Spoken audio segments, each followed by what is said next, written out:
missing out if you're not learning. Losers and learners. Losers and learners. It's losers and learners. Gotta take a chance and broaden your mind. Ain't about the fall, it's about what you find. All right, here we are. Losers and Learners podcast. Kicking things off here with my very good friend, longtime pro wrestling doppelganger, as I call it, Miss KACEE Carlisle. Welcome. Hi, thank you. This is so awesome. Hello. I'm so glad. Oh, first I'm things so first. excited. I'm thirsty. Sorry, are you thirsty? I'm so thirsty. Are you thirsty to start? I'm so thank There we you. go. I live Absolutely. thirsty, Well, especially after coming over the mountain. first thing we got to kick off. Cheers, my friend. Cheers. It's been so long. So long. So how long, kicking things off, has it been since you've been inside a ring? Since I've been inside a ring, it has been 2 months, only because I did a Hall of Fame induction. Oh, yeah, I saw that. Congratulations. Thank you. And they did it in the ring. So I was in a ring in October. Before that, it was March of last year for the Hall of Fame induction up in Delaware. They did it in the ring. Oh, so now you're just racking them up. Well, no, I'm simply answering your question thoroughly. But before that, I hadn't been in a ring since my last match, which was August 2020. Oh, wow. That's Yeah. crazy. And which would have kind of coincided with the whole onset of COVID and all that Yes. stuff, really kind of triggered that, because I know you were dealing with some injuries, knee injury in particular, for a while. I don't know how much did that factor in on that decision? Or? It not really, because I had been suffering with that for years, on top of neck, back, And everything you know, else. when you're booked so far out and everything, it's like if you get an go. injury, tape it up. You tape it up, you ice it, you tape it up, you get some biofreeze. People ask Tiger if you're balm. all right. No, I'm fine. Leave me alone. I'm fine enough. Yeah. You know, I'm fine enough to We're go. all just fine enough. It's enough to be able to get in there, work a match safely, Yeah. and then be prepared to just hurt more until the next booking the next week. All the agony. Where the The agony answers are before is their problem. As long as you Yes. show up, it's all good. If your pain afterwards has nothing to do with them. So I wasn't booked to feel good. I was booked to work a match. I wasn't booked to come in like a spring chicken and not have my bones popping and be limping as I'm walking in the building. It's like the old saying, like, you don't pay me to wrestle, you pay me to travel here and back. You know, it's funny you say that, because that's a saying that came up recently in my life. But I used to say it too. I would say, really, I'm a professional driver who wrestles during my stops. Yeah. Hey, That's what it perfect. equated to. That's kind of like a long shirt. It's like, We just need a the paragraph. dot, and then on the back, the other half of Exactly. it. Just keep it going. But I used to joke that I would be a wonderful 18-wheeler driver, you know, a trucker, because Road warrior. why not? Yeah. It's the same Road warrior minus the spikes. similar thing. Well, and minus, no, I've slept in the car. You know, you eat wherever you can find food in the car. I think there's a lot of similarities, but that would require effort to get licensed, and Yeah. it was an effort that I had to give. My thing with that whole thing is that I don't like to talk, and every truck driver or stop I've ever made, they want to corner you and talk to you forever. I'm like, They do. I don't like people. Me neither. Which is why I was always on those drives alone. Yeah. Except for, I think I can count, and I'm talking about once I started, when I transitioned from managing to getting my own bookings as a worker. Well, and I want to jump into that. Let's go back 100 years, back at the beginning. So It's so long ago. So let's start with your first match was about 2005. My first match was July 30th, 2005. Oh, I love the details. July 30th, yes. That's the sign of a true pro when you start remembering. That's how I dates. know to celebrate my Wrestleversary every year, when you get my selfie in whatever condition I am at the time. And you've been known as the selfie queen of all time. I took the selfie on the way here to post later, if it's okay. For all my whatever it is now, 70 or 700 or whatever followers I have now. I'm not sure. I don't do the analytics. Like I said, I'm not very good at all the technical stuff. So we're happy the camera is I just hang out with my recording. friends and let other people film it and record it. That's how it should be. Do all You've that. earned the right. Couldn't tell you how to download it onto the interweb. That's that vet card you were always pulling. one of the few people that could pull it on me, and you would pull it every chance you got. Well, that's because you try to leave early or something like that. And I'd be like, no, you can't do that. I was never a leave early girl. Well, that's true. There's a picture that I send to you every now and again, and it's you and we're holding up ice. I believe it's Jack because that wasn't something I ordered. It was yours. But there's, I don't know, a million beers in front of us. And that was one of the several nights where everybody after the show went home because they wanted to play video games or whatever. It was in that little bar. Yeah. I have on the black hoodie with the skull. Yeah. On it. Yes, with all the bottles. And it was like, and my wife Belinda was there, and it was the three of us because everybody else like dipped out early. I was like, we're all going out, right? Like that's my thing. I make those guys do it now after all of our bigger shows. Is it a requirement of having the booking? Pretty much. I'm like, put your phone down. We're all going here to this bar and hang out just so you're around humans instead of, you know, because that used to be a thing. It's just like, it was the thing. And I'm not advocating drinking, but like you get a 30-pack of beer. I mean, like Leatherman and Gallows now, but Drew and I, way back in the day, like even those weekly House of Pain shows, like we get a cooler and on the way home, not on the way there, but on the way home, like we just in the car, you're just talking and hanging, and I have a very few people that I like. So same those little carloads, but you know that's the same thing now. Is just trying to. And we can get in. I know I wanted to jump back to the beginning, but now we're just bitching. We're going to jump everywhere We're now. just bitching about now. We'll just start bitching, and then I'll be like, "Oh, by the way, shit, there's this one thing." But it was, there's a big camaraderie thing. Here, there's a little more of that just because we kind of like advocate for it. But now you see it everywhere else that you go. It's just kind of weird. But like I was saying about having everybody go to the bars, it's like it's not about going out and drinking and getting messed up or acting a fool or any of that kind of stuff. It's literally like we're all just in the same place. Yeah. And now we decompress together because we were all at these heightened emotions together. Your trying to get this adrenaline off. still has to come down. Yeah. You know, you've got to kind of like take a moment to, you need those moments. If they're guys you want to hang out with, because I'm like you. Yeah. I mean, I would go to after parties here and there, you know, but not always, because sometimes my ride home was long and I wanted to get on the road. Sometimes I just didn't want to go. Yeah. Well, and it depends. It depends. Every locker room is different. Everything's different. But when you have that group of guys that you would be okay with hanging out with and building that camaraderie, it's a really good place to just sit back and be able to be like, did you see me fuck up that one spot? You know, or call somebody out. Oh, yeah. You said you're going to put it. Oh, no. Parental advice. Oh, yeah. No, I already have it said. I was telling myself on the drive, I'm like, be good. No, you can be good. you. You can be you 100%. You say whatever you want here. But that's when you get to sit back and laugh and be like, bro, I was watching your match. What the fuck was that? You know, or I saw your match. Why did it take you 10 minutes from the curtain to the ring? Yeah. Shorty Smalls, you know, I mean, he was famous for it. And I know because I was managing him. Yeah. And people would give him shit for it. And it's one of those things. But that's the time to do it when you're sitting back, you know, with a cold one and there might be a fan or two in attendance doing karaoke. Yeah. I love karaoke. You wouldn't think that about me. Well, yeah. I don't know why I just. It's like one of my secret talents, and it's definitely happening later. But I'll have fun watching you.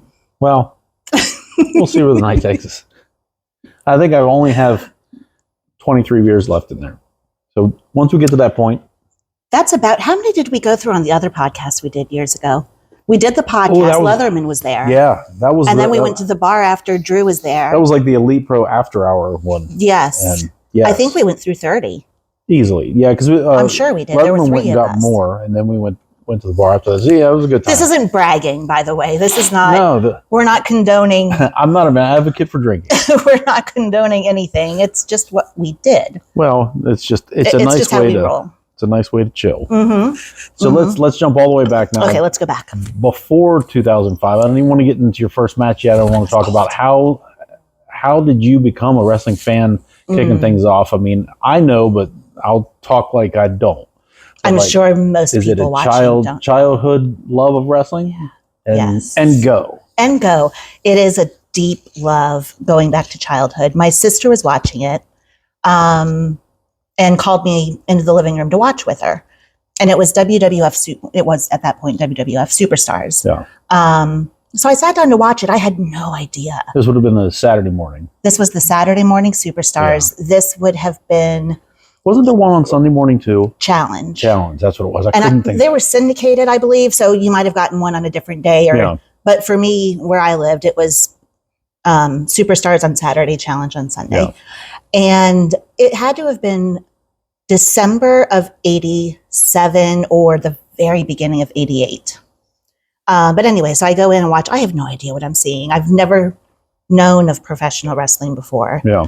But I fell in love with it. There was something about, this is late 80s. There were very definitive heels, very definitive easy baby to faces. digest. There was this is what you got. And I being, technically, I was 7. I always say 8. I was 7, almost 8. But What I got a liar. I've never taken you for a liar. I got so drawn into it because it was the theatrics, but it was the physicality of it too. And the strutting and cutting. The strutting and the cutting. So when did your infatuation Yes. with Brutus the Barber Beefcake start? It was probably 2 weeks after that or so. It didn't take long. It did not take long. I was like, bro, this guy, he had the hedge clippers. For whatever reason, I thought his mullet-esque haircut was really cool. Yeah. Well, at that time it was. It was, but it was not polished that well, which to me went along with the barber because I felt like in my little kid brain, he was taking those hedge clippers and just doing his own hair. Oh, okay. This is how I can see where you little think that. KACEE interprets it. But then he had the tights with the rips and like the fishnet. And he had some sneaky glitter in his hair too, if I remember correctly. Probably, around that yeah. time. Yeah, like in that heel 2 baby kind of turn around 3 WrestleMania. Because definitely WrestleMania 1, he definitely had the slicked back with glitter in his hair. So I started watching it. My sister was over it and was too cool and mature for it like 2 weeks later. Is she older than you, significantly older? She's 4 years older than me. Oh, okay. So she was like kind of easing into like early teens. So that's when you kind of start thinking about other stuff other than wrestling. Wrestling was not it anymore. But for me, I was just enamored with it. And the first major angle that happened was the evil twin referee. Oh, the double Dave Hebner. Yeah. Mm-hmm. I remember that Saturday Night's Main Event. Huge. And I didn't watch that Saturday Night's Main Event because I hadn't been engrossed with it enough to know that show even existed. Yeah. But they showed the replays of it and so forth. And that was the first major angle I saw. And I was just like, wow. Yeah. What the hell is happening with this? And that was it. I mean, from that point forward, I just never stopped. Yeah. My obsession with it just deepened and grew as time went on. That's so cool. And there were so many characters back then. There was just so much more. Like now looking back on it after being involved in it and everything like that, you understand why it was in most people that watched it at that time so much better back then because the guys were so much further along in their career. Yes. At the point we were starting to see them on a national stage. They'd already been working for 15 years. Right. We had no idea they had been in Mid-South or, and they were the star Georgia. everywhere that they went. And then they slowly made an all-star team and put it on TV for us to watch, So that was so cool to look back on it once you started understanding that and then you appreciate it that much more. I just kind of luckily there's ways to YouTube and different things to go back and watch it now and just be like, I never understood why Harley Race beat up Hogan so much when they wrestled. Me neither. Hogan was the guy and couldn't be touched by it. He's slamming Andre and doing all that. And then like as a child, I was like, why is the guy with the blonde fro that isn't in impeccable shape? I didn't see him as a top guy. Yeah. Now I was 8. Yeah. 9, maybe. And you're a little younger than me. So like even at 10 or 12, I was like, yeah. What's happening? But I thought, then years later, I'm like, Hogan was scared not to sell for. Now I know. And I'm not ashamed to say it just because it was a different time back then. It's not what it is today where if you're a wrestling fan, you maybe should know who all these people are. And, it wasn't like that. So when I was that little kid watching, and here's Harley Race, he was doing the King gimmick. But as you said, not in great shape, wasn't billed as like at the end of his career guy, too, which I didn't know. Yeah. So I'm not ashamed to say when I was watching King Harley Race in what was the WWF, I didn't know his legacy. Yeah. I didn't know his history and how much of a badass he was and how like he was the fucking cream of the crop in his heyday. I had no clue. I just thought, okay, this kind of old looking guy, not in great shape. Yeah. looks Wearing these you're big purple trunks. working on like a Deadliest Catch or something. Right. That's Yeah. kind of the look. That It's like Sig Hansen's cousins out here beating up Hogan, and I don't get sure he wasn't on the boat trying to catch Jaws? Right. But okay. And then you he know, turns out to be one of the yay, coolest Hogan. guys ever. Yeah. And once the interviews and all the other stuff came I out, I wish was like, I'd gotten to meet him. Harley's the greatest. I did get to meet him. I got to meet him twice. No. Yeah, it was great. Dude, I wish. Leatherman and I and our wives went to WrestleMania 20 in New York at Madison Square Garden. Yeah. And we weren't like, we had just got there. It was like 2 days before Mania. So like we wanted to go around and just see. I'd never been to New York. Sure, yeah. And, you make a trip out of it. It was like 04. So like it wasn't that long past like 9/11. So like Ground Zero was still very somber. And like there was just a lot of like auras It about had a the vibe, city. yeah. But then there was all the shops and stores and just chaos of Manhattan, all that kind of stuff. So we go in this pizzeria thing, then we come out, we're going through these different shops. Pizzeria thing. Yeah, it was. And I guess they had these giant pizzas. I remember Leatherman because Leatherman, he just is what he is. I love that you put thing, this pizzeria thing.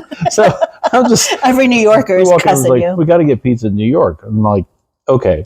So he said, let us get a pizza. And so I guess, it's a giant slices of pizza in this pizza in this, pizzeria thing. And so he orders a whole pizza. He's like, is that for the two of you? It's like this just real gruff guy almost calling us out. Like, he's like, you're never going to be able to eat that. And, I'm more like, what's happening? Leatherman's more like, fuck this guy. Right. Yeah. I can So, imagine. of course, he ordered a whole one. We ate it. We were miserable because we ate so much. So, anyway, so we walk out, go to a couple shops with the wives, and then we walk out, and Leatherman goes, that's Harley Race. and we're on the street. I look over, and he's sitting, like, leaning on a garbage can. Like, he's just leaning there. Like, it was like just hanging out. The garbage can has that big, like, the big metal receptacle around the garbage can. So, like, you'd set the can down in. Mm-hmm. And it's like he's just kind of, like, leaning up against it with, like, his arm kind of over. He's got a cane because, he was obviously elderly at that time. Right. And so I was like, and Leatherman's like, I left my NWA belt in the room. And it was, like, right around the corner. I was like, what? Oh, my So, anyway, God. I was like, do you want to go meet him? He's like, yes, we have to go meet him. I'm like, yeah, okay. Yes. So we walk up. Of course, he's always the icebreaker because he's the mark of the two of us, and in a good way. It's not a bad way at all. No, like, he has an entire man cave of things and memories and all this, and I have very little. I wish I had. Unless somebody screenshotted like a match I had with somebody, I don't even have pictures with the people that I wrestled, none of that kind of stuff. So, yeah. And Drew and I talk about it all the time now. It's like, why did we not document any of that? Right. But so luckily I was along for the ride with him while he documented some stuff. So there's a few things here and there. But anyway, so he just goes over and I make this podcast about me a lot of times. So just throwing that out there at the beginning. So you are the host. But I'm the humble guest who has the privilege of being here. I just bring people in to listen to my story. I love, that's why I can't say the word that you use. Doppelganger. Doppelganger. Doppelganger. Ganger. Just Ganger. I feel like the Budweiser frogs. Let's move on. Let's keep going. So you met Harley Race. So anyway, very quickly, we went over, we talked to Harley while he leaned on a garbage can. Then Brian said, hey, would you mind if I ran around the corner of my hotel and got this belt? Did he say that to Harley? Yes. Harley went, sure, because he was waiting on his son. His son was in there trying to buy something in one of these shops or whatever. He's like, I'm not going in there. So he just waited outside. So he was shopping or whatever. So he was like, I'm not doing that. So Brian literally like turned around and scurried back to the room that was like 3 blocks away around the corner to go up and get the belt and come back, get him beside it. Because he had basically, from what I understand, the last 7 champions that were still alive to sign it. Right. Other than Harley. So anyway, so I stood there for like, it seemed like an hour. It was probably about 6 minutes. Yeah. Just talking to Harley Race on the streets of New York, waiting for his son and waiting for my, at that time, tag team partner, one of my best friends, to get a belt for him to sign. So I was like, it was pretty cool. And then, there's another one where I was just, I was at one of the WrestleManias, and it's kind of name droppy, but I was sitting at a table. He came over and asked if he could sit down, just because we were watching this monitor, like in this like press box thing. And I was like, yes, sir. Would you like my seat? And then he sat down, and then, a couple other people had come by, and it was like, all of a sudden I'm like sitting here with all these legend guys with him. And I was like, well, There's some What of is these things life? wrestling gives you that you never thought in a million years Right. would ever happen. Right. No, that's 100% true. And I'm sure that to redirect it back to you now. Well, let me just say this. I just have to throw this out there. I'm imagining in my head how badass Harley, even at his age that he was when you saw him leaning against the trash can in New York with the cane. I'm picturing him in one of those old 70s outfits with like the pants, like the polyester pants, the shirt. I'm picturing old school Harley just looking like a badass leaning against a trash can. Yeah, it in was New York City. He looked like somebody that should be flipping a coin and catching it. Like he's ready to like take someone out when they come walking out, like he's a hitman or something. Even then, I was like, that's bad. But that's what pro wrestling is. There's so many different characters like that. Like in and out. So cool. And I mean, but he could not have been a more elegant man. He was so polite. He was like not intimidating when you're talking to him at all because he was just so endearing and just a soft-spoken Which human. is not what you would expect if you knew. Yeah, I mean, his promos were always kind of like that. It was just slow and eerie, and very methodical and just full of meaning instead of rage. And that was the same way he talked, but he was just such a polite guy, and it's so just cool. one of those like good for you anti-badass acting because you knew he was badass and didn't have to. Guys, I don't know how to. No, it's what is the saying? Whatever it was I had on my Twitter bio. I'm assuming it's still there because I haven't been on my Twitter in years. But it's when you walk into the room and you're great, you don't have to tell people you're great. Is the gist of it, and I imagine that's kind of what it was for him. Like, let other people talk about it. Yeah, I don't have to say this because you can just tell. That's why they don't, because I talk about how great you are to people now, and some of these kids that have just started in the last couple of years, like, they weren't around when you were working. I was like, I'm telling you about it, and they're like, "Who is this KACEE Carlisle? Who is this mythical creature of which you speak?" Well, now they get to watch this and hear you tell all these stories and stuff. So let's kick it back again. All right, let's rewind again. Yes, and so. Kicking it back to, I want to jump up to right about the time that you are stepping into this business to try to open a door and just get going. Yeah, to try to be part of it. You started off in a manager role, and then just kind of, you can dive into it as much as you want with as many details. I did. When did you realize, like, what door opened that you thought, I can go from being this lifelong fan to this might be something I can actually do? Because at that time, and we weren't that far apart breaking in. It was like you didn't realize that you could actually do it. No, and that's one of the things I say. I mean, when I was a kid, it was and I was a girl in the 80s, and I was a tomboy growing up, for sure. There's no doubt about it, especially my love of wrestling increased. I'm not... You were going to be labeled just for loving wrestling as a tomboy. Yeah, right. But... It was really one of those things where, like my parents, I think, thought it was cute. And people were like, oh, that's sweet. This little, at that time, blonde-headed girl saying she's going to be a wrestler or something. But it was nowhere in the realm of possibility. Yeah. It was just like, okay, that's cute. It's a phase. She'll grow out of it type of thing. But I think it got to the point, as I said, my love never weaned at all. It grew stronger. I just loved wrestling more than I could express.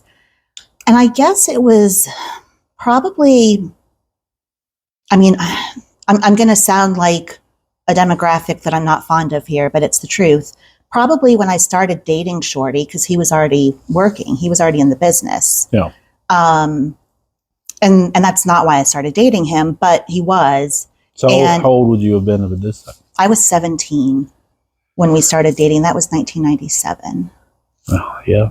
And I worked, so he had access to training schools. And he's a little older than you. He's 6 years older than me. Yeah. My wife's 7 years older than me. Oh, she's 6 years older than me. She does, really? But I would have never known. There's about a 3 or 4 month period where she's 7 years older. So I bring that up during that 7 year. It's like your vet card. Yeah. Like I never would have known. Significantly older than me. But she doesn't look it. She's so... It's the doppelganger thing. You just go for older people. Yeah. Yeah, that's true. Yeah, so I started going with him to shows. I sidetrack a lot. I do too. Yeah. I started going off on tangents without meaning to. So I started going with him to shows. He had access to training schools, and I was still in high school, so that wasn't really an option realistically. Yeah. But I was going with him to shows and being more and more exposed to it. The curtain got pulled back, which is a little bit of an emotional mindfuck in some ways. For sure. Yeah. Where it definitely tested not my love for it, but I was just kind of like, I kind of felt worked as I should have been. Yeah. And I was. So, but my entire childhood was a lie. it was all a lie. But then as I was coming to terms with my new reality, I thought, my God, that really says something about it, because I consider myself to be a pretty intelligent person, even as a kid. I'd like to think I was, and I fell for it, hook, line, and sinker, every single second of it. And there were even moments when I was a kid. There was a Saturday Night's Main Event, and it was Hulk and I think Tugboat cutting a promo, and I caught Hulk mouthing along with Tugboat as Tugboat was speaking. And that made me go, whoa. Do you think he was feeding him the lines, or do you think that he was trying to remember his spot to speak up? I didn't know what to think, because I was a kid, and I thought, and you know what I told myself to feel better? They are so in sync. They are such tight friends. That chemistry between those two They have men. that ESP going where Hulk already knows what the hell Tugboat. This is incredible. That's what I told myself. So, so it got to the point where I had been going with Shorty to shows, and I worked my first show as his manager in '98 in a town in Virginia that I can't remember the name of, but it was for a guy by the name of Cannonball Jones. And Virginia requires you to be licensed, even way back then. So, but it was one of those gimmicks where we did it on the spot. You didn't need a physical or anything. And so that was my first show as a manager. Damn commissions ruin everything. Greedy state. And that was my first show. And I think I was still in high school. I was a senior in high school, I think. If not, it was right after I graduated. But then I just started. Now, the thing of it was, at the time, I was working, and my job, I was a supervisor, and it was very difficult for me to get the time off work to go with him, because you're so much more successful than me. You were a supervisor when you were like in high school. Well, this I'm was not like, questioning it. I believe you I was like wholeheartedly. 19 or I see the way you walk into the locker rooms 20. for 1,000 different times, and everybody just goes, oh, and they just look at the floor and you walk by. They're like, don't make eye contact. Don't let her yell at me. Don't. I'm not here. I'm not here. I'm not here. But it was really hard to get Saturdays off, and Saturdays, of course, were the majority of the shows. So when I would get the day off from work, I would go with him, but I was so adamant about not managing him on this show just because I'm there. Yeah. Because he was working for primarily the same promotions, more or less. And there wasn't a lot floating around at that time. No, there wasn't. Few and far between. And even then, I mean, I guess my old schoolness runs really deep and long, because even at that point, I said to him so many times, I don't want to be the girl who shows up as your manager randomly out of the blue. Yeah. And then is gone for another 6 weeks. Yeah. Until I get the other day off work, Yeah. you know? Yeah. And then here I am again, because there's no rhyme or reason for it. It's There's no so hard to logical reason. let the local fans not think that you're just one of them. Right. So you have to cover all that up. Like, I don't have a family. I don't have day jobs. What are you talking? I literally flew in. I flew in from Vegas this morning, you hillbilly, huckleberry Finn motherfucker, you know. Had to find a gym, something to eat, some boiled chicken, and then I came to the venue. The gym and I have never been super friends, but yeah. So, and I would manage him sometimes. But I was just very adamant. I'm like, it's pretty much the same crowd. You know how it goes. Yeah. And I don't want to be the girl. It's like, here I am. And then 6 weeks go by, and there's no TV. There's no internet, really. There's no vignettes. There's nothing to explain why I was here this day. Yeah. 6 weeks go by, nothing. Yeah. Some little No one fly-by-night mentioned. thing just doesn't. Yeah. And then here I am again. But then I'm gone again. There was no storyline. It was just, and I thought, I don't want to be that girl that just pops up and shows up just because. Yeah. You know? No, I mean, especially then, because a lot of times when you're kicking things off, it's like people just want to be there. And it's, I'll do whatever you want. I'll do this. I'll, whatever. As long as I can have an opportunity. But it's like the fact that you already at that point knew, like, I want to create something. I want to be something. I don't want to just. I don't want it to mean pop me in here and then pop me in there. Throw a mask on me here and whatever. I'll just do whatever. Like it's better to have that and just get after it. That's what your I own thought. way. Yeah, and then here's the double-edged sword in that though is professional wrestling is one of those professions where you have to train and learn the fundamentals, the basics, psychology. You have to be able to be safe. I'm just going to start playing this in every locker room that I go into. Okay. Just subliminally in people's minds. Sweet, soothing sounds of KACEE Carlisle. You have to work on your fundamentals. Phase 1 training. Fundamentals. But you have to do that. But you get to a point where after you've gone through that process, you step over that line and you have to then turn it into on-the-job training. Yeah. You have to. So the double-edged sword of what I was doing, even though I was very firmly, I don't want to be the random girl that pops up. If I had been managing him on every show I accompanied him to, I would have been getting that on-the-job training sooner. Yeah. I would have had more of it under my belt sooner. And I didn't do that because of how I felt. So it's kind of like I was kind of costing myself experience and on-the-job training in a way, which is always good. You can't really ever say there's a downside to that, but it was for a reason I really believed in. Yeah. And I mean, like you said, just being around, even the car rides after shows, just to talk about things that are going on. Like, there's so much more. I mean, like, for me, obviously starting at the House of Pain under John Rambo, like the weekly shows, all that kind of stuff, huge asset in everything that I learned. Absolutely. Everything I even do now, just creatively behind the scenes, whatever, all that stuff factored in. But I learned so much in the car with Leatherman as we were both starting off. Yeah. And then, whether it was Tate or whether it was Drew or whether, whoever else was with us or, the infamous stairway, like everybody's just sitting around talking about it and stuff.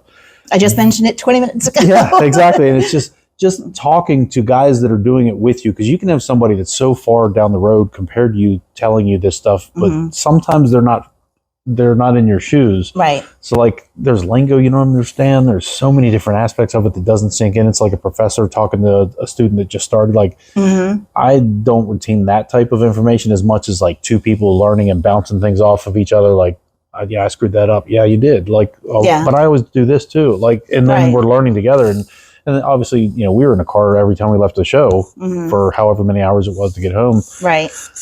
Every week, a couple times a week, whatever it was for and it's like, so I had that benefit, like you said, with Shorty, who had a great mind for wrestling and obviously had a ton of experience. Probably by that point too, it's like there's a lot of lingo about just talking about all of it. It's like it's its own version of reps. I don't know. Yeah, no, it is. That makes sense. It does, yeah. And so now the thing about the story, the turn it takes is a couple of years later, maybe 2 years later, I got a new job, and I purposely got a job that gave weekends off. Yeah. Because I was just tired of, not being able to do something I really wanted to do. Yeah, the inconsistency, like might have won. Yeah, it did. I was just like, and I needed a change of scenery anyway. But so that was about 2000.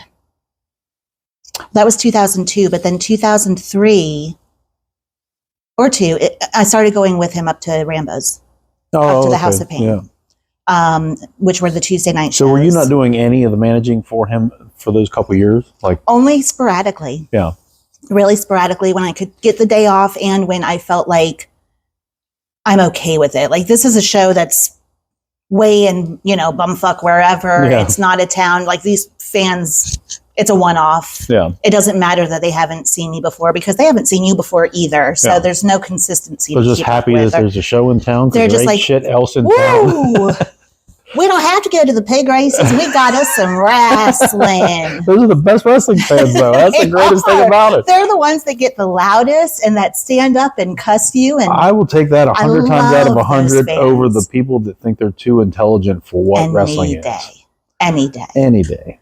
Yeah. But then once I started going with him to Rambo's, and I didn't start at Rambo's right away either. It was a year or so, I think. But then it was 2003 when I debuted at Rambo's with them. Yeah. And from that point forward, and if I'm not mistaken, furry boots came along with that.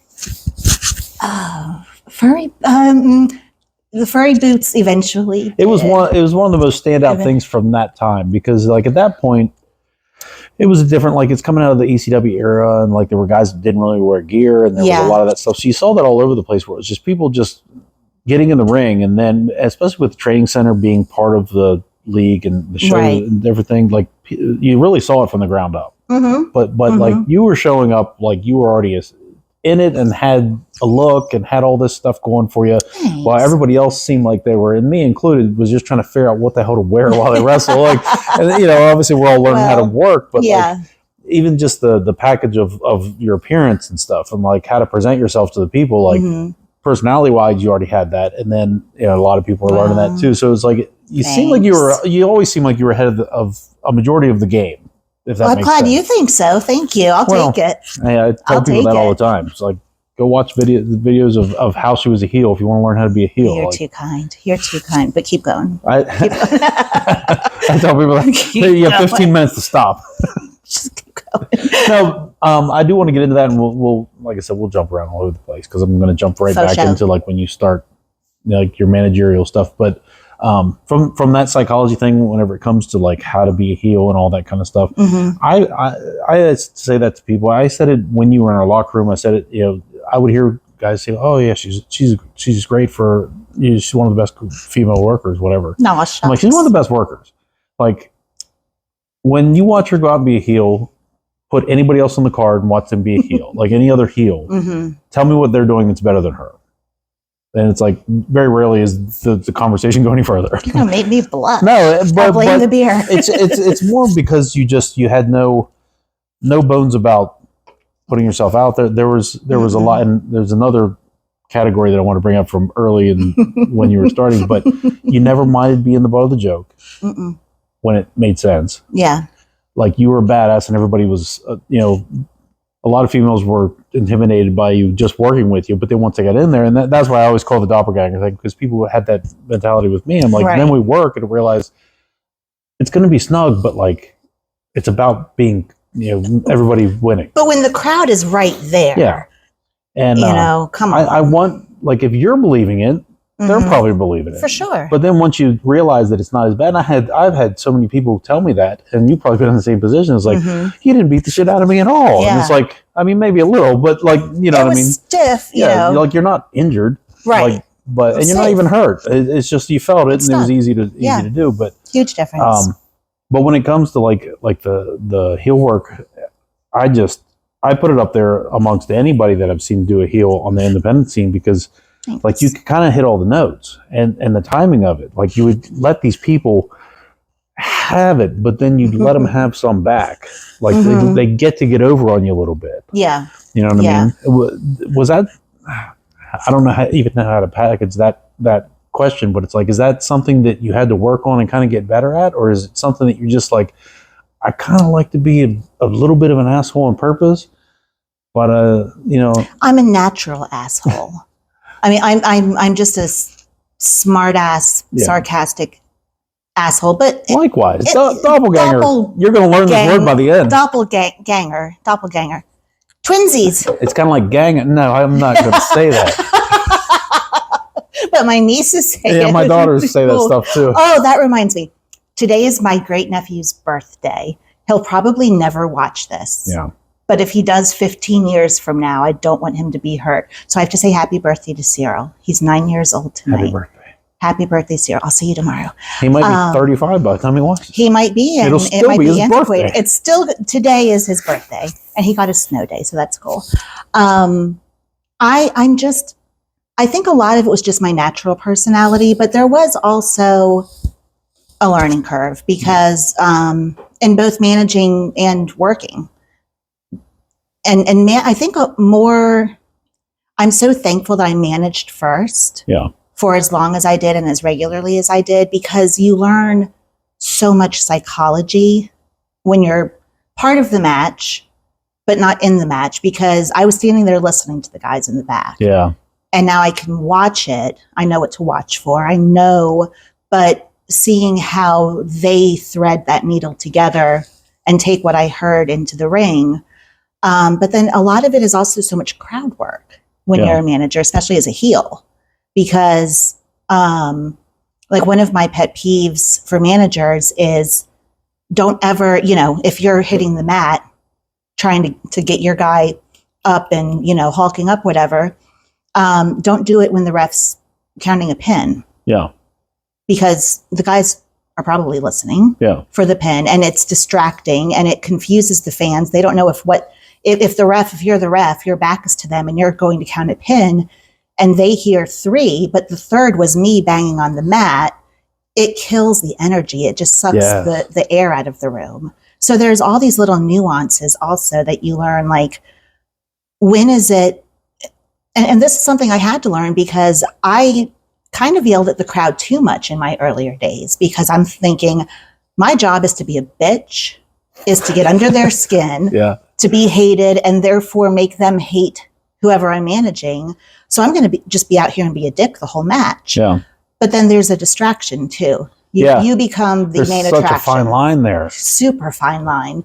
So it's, when do I acknowledge every insult being hurled at me by the crowd, or do I wait for a really good zinger? Yeah.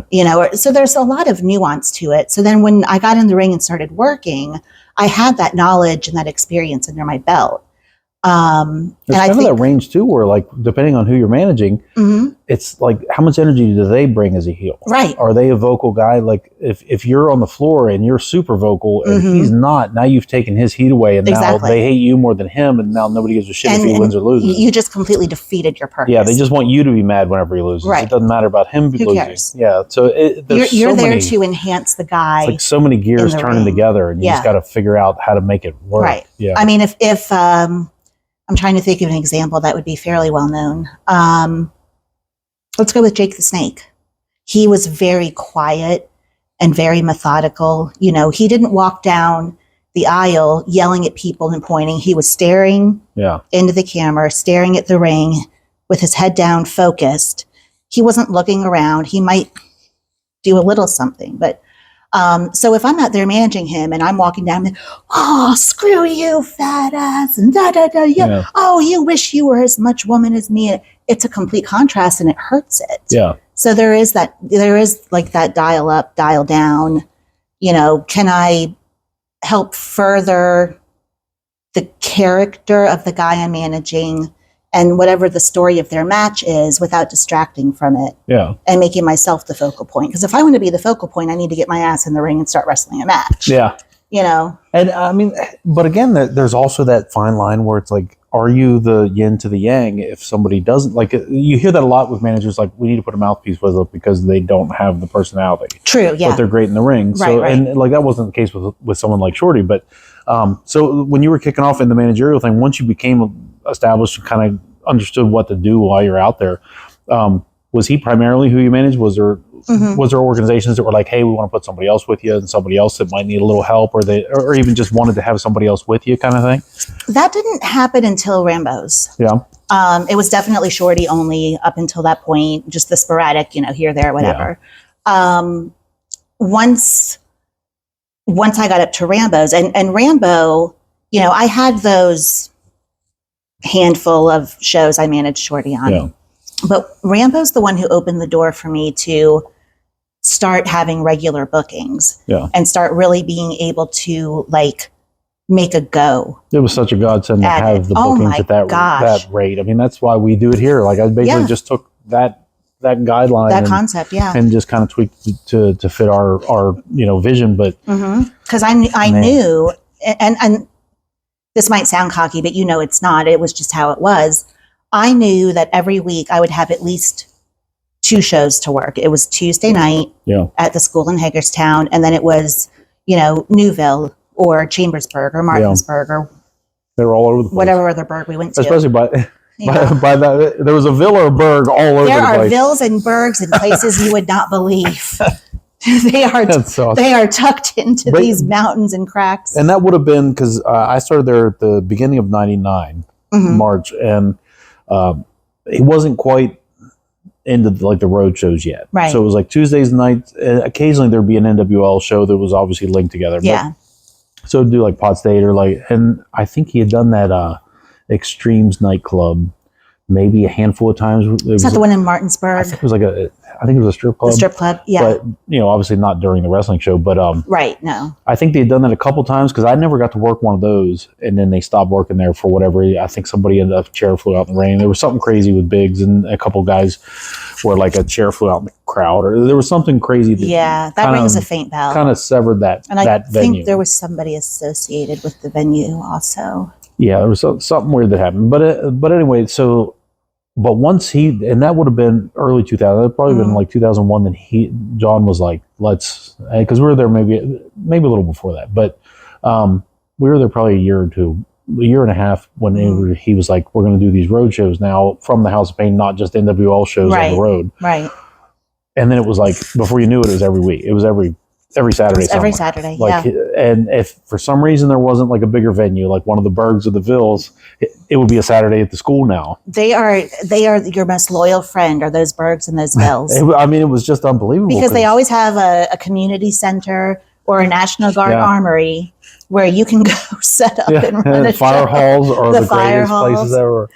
And, you know, I mean, now that I've been kind of in that behind the scenes thing, like I understand how much it takes to be able to pull that shit together. But I just looked at it like, well, this is awesome. But, you know, I never factored in any of the pain in the butt. Like, you know, a guy like Rambo always got the static of, you know, being a dick or, you know, whatever. Yeah. And, you know, I always said everybody has their own relationship with him, and it can be what you make it. And because I always had a good relationship with him. Like, I like to think I did too. Yeah. Yeah. I mean, I don't know if we didn't. I didn't know about it. I always respected and appreciated, because he did open that door for me. I mean, how am I going to be mad at somebody?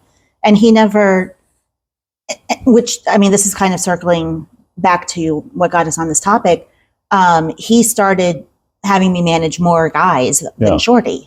Opportunity, like that's like he didn't the have go-to. to do that. And if he thought I was shit, then he wouldn't have, because he wasn't going to put, you know, a shitty person out on his show. Yeah, and that was the thing. More Like than once, whenever at it comes to like training at the House of Pain, like obviously those shows every week and all that stuff, and you know, whoever I'm working with is all kind of trained. Like it's kind of like the community's raising a child kind of thing, because like you're working so many people, like you said, managing so many people. It's the same thing. Because like for me personally, like John and I did not. I don't know why that got me.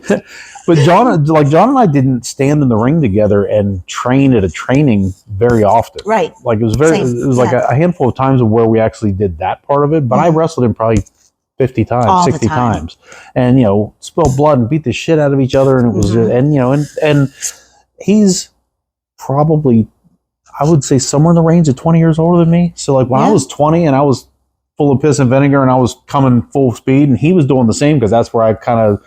I had that in there and I got to unlock it there. But like, you also have a guy that's in his late 30s, early 40s with somebody half his age that are sitting there wailing on each other. And it's like that. And there's no end in sight. Yeah. And it's like, kudos to him for all that. And that's why I never talk shit on him at all. Because I don't have a reason to talk shit on him. But when I hear other people talking shit, I'm like, that's because you let something happen that you didn't like happen, because you could have left like that, or you could step up and not be I wasn't. Or you could keep, you know, I wasn't the fuck up. Egos are an amazing thing. Being a screw up and not being able to admit that you're the one that screwed it up is a big thing. And that I saw that hundreds of times. That's not even an exaggeration, that was big, because again, it was such an open forum of like the open door policy, and people coming from all over the country coming in. Yeah.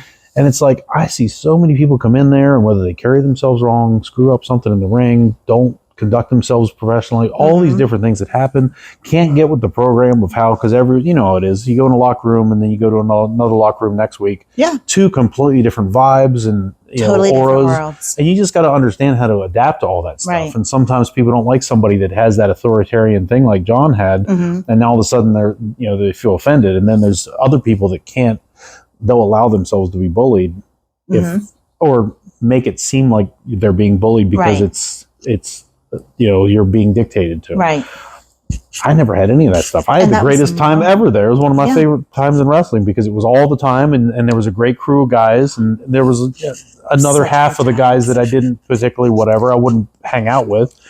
you're going to have that But it was everywhere. cordial. Yeah. That's the thing about it. Like, And I like working those You guys know? because I hit my friends way harder than anybody I didn't like. yeah, hell yeah. You can ask my friend. Hell yeah. We all know it. There was one time, I forget who I was managing, but it was a show at the school.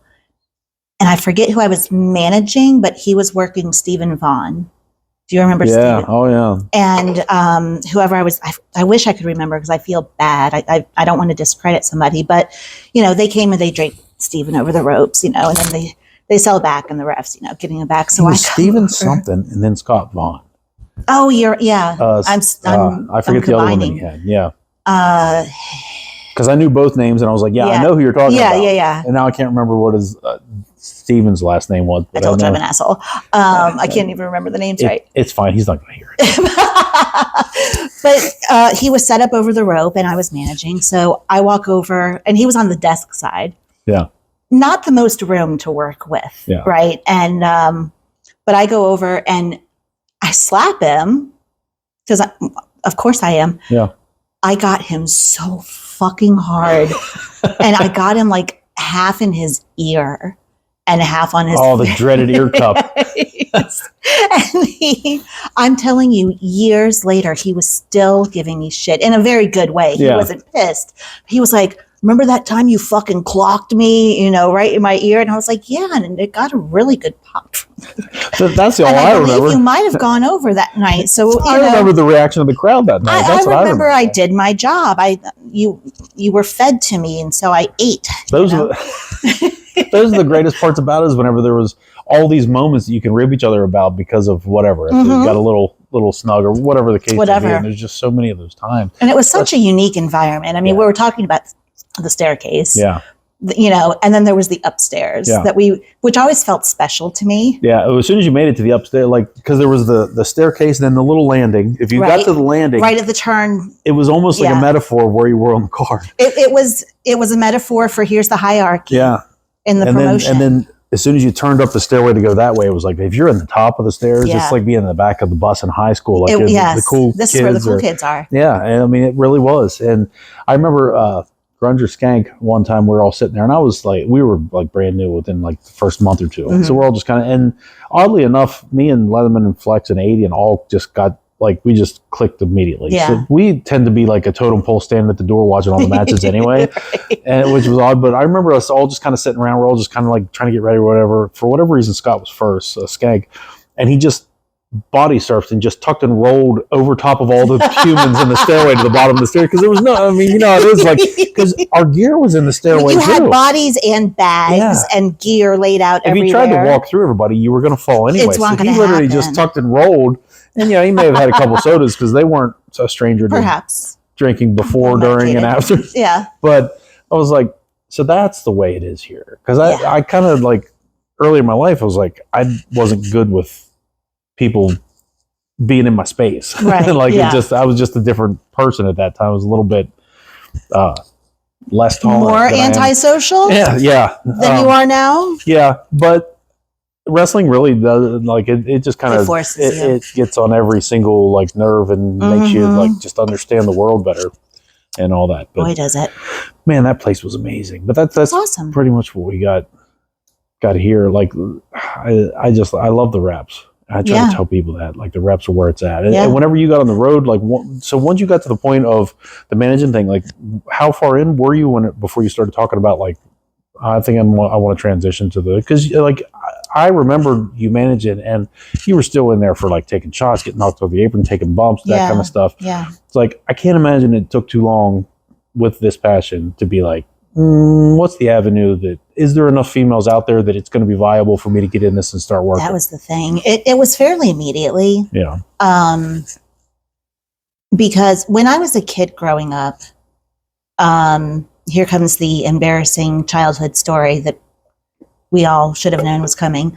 When I was a kid growing up, Elizabeth was primarily the female on my TV, as a manager.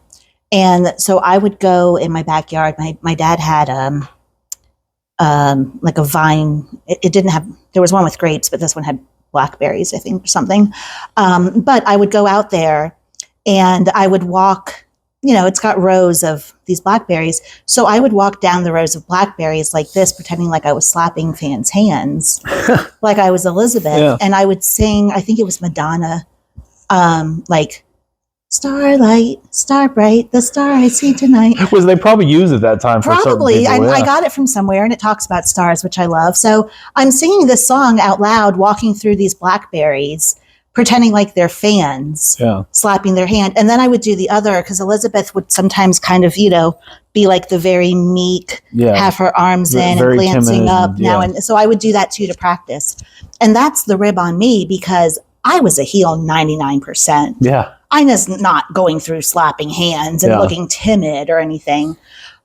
So I did want to be a manager to start, but it didn't take long at all for me to say, I'm happy that I'm doing this, but I'm not fulfilled. Yeah. Like, I want more.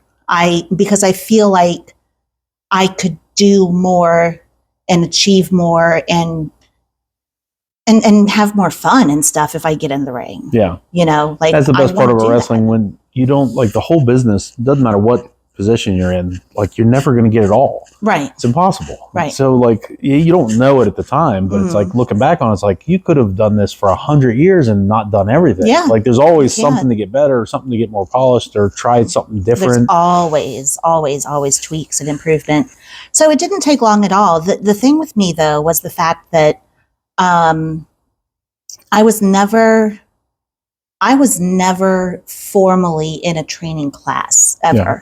My training was, John would let us come up and use the school, or we would like spend the night. You know how guys would sometimes sleep in the ring after a show, and so the next morning we'd get up and we would train a little bit, or we'd come down on a training day, and I would bump around with the guys a little. Or there was a promotion down in Virginia, in Louisa. They had a ring set up.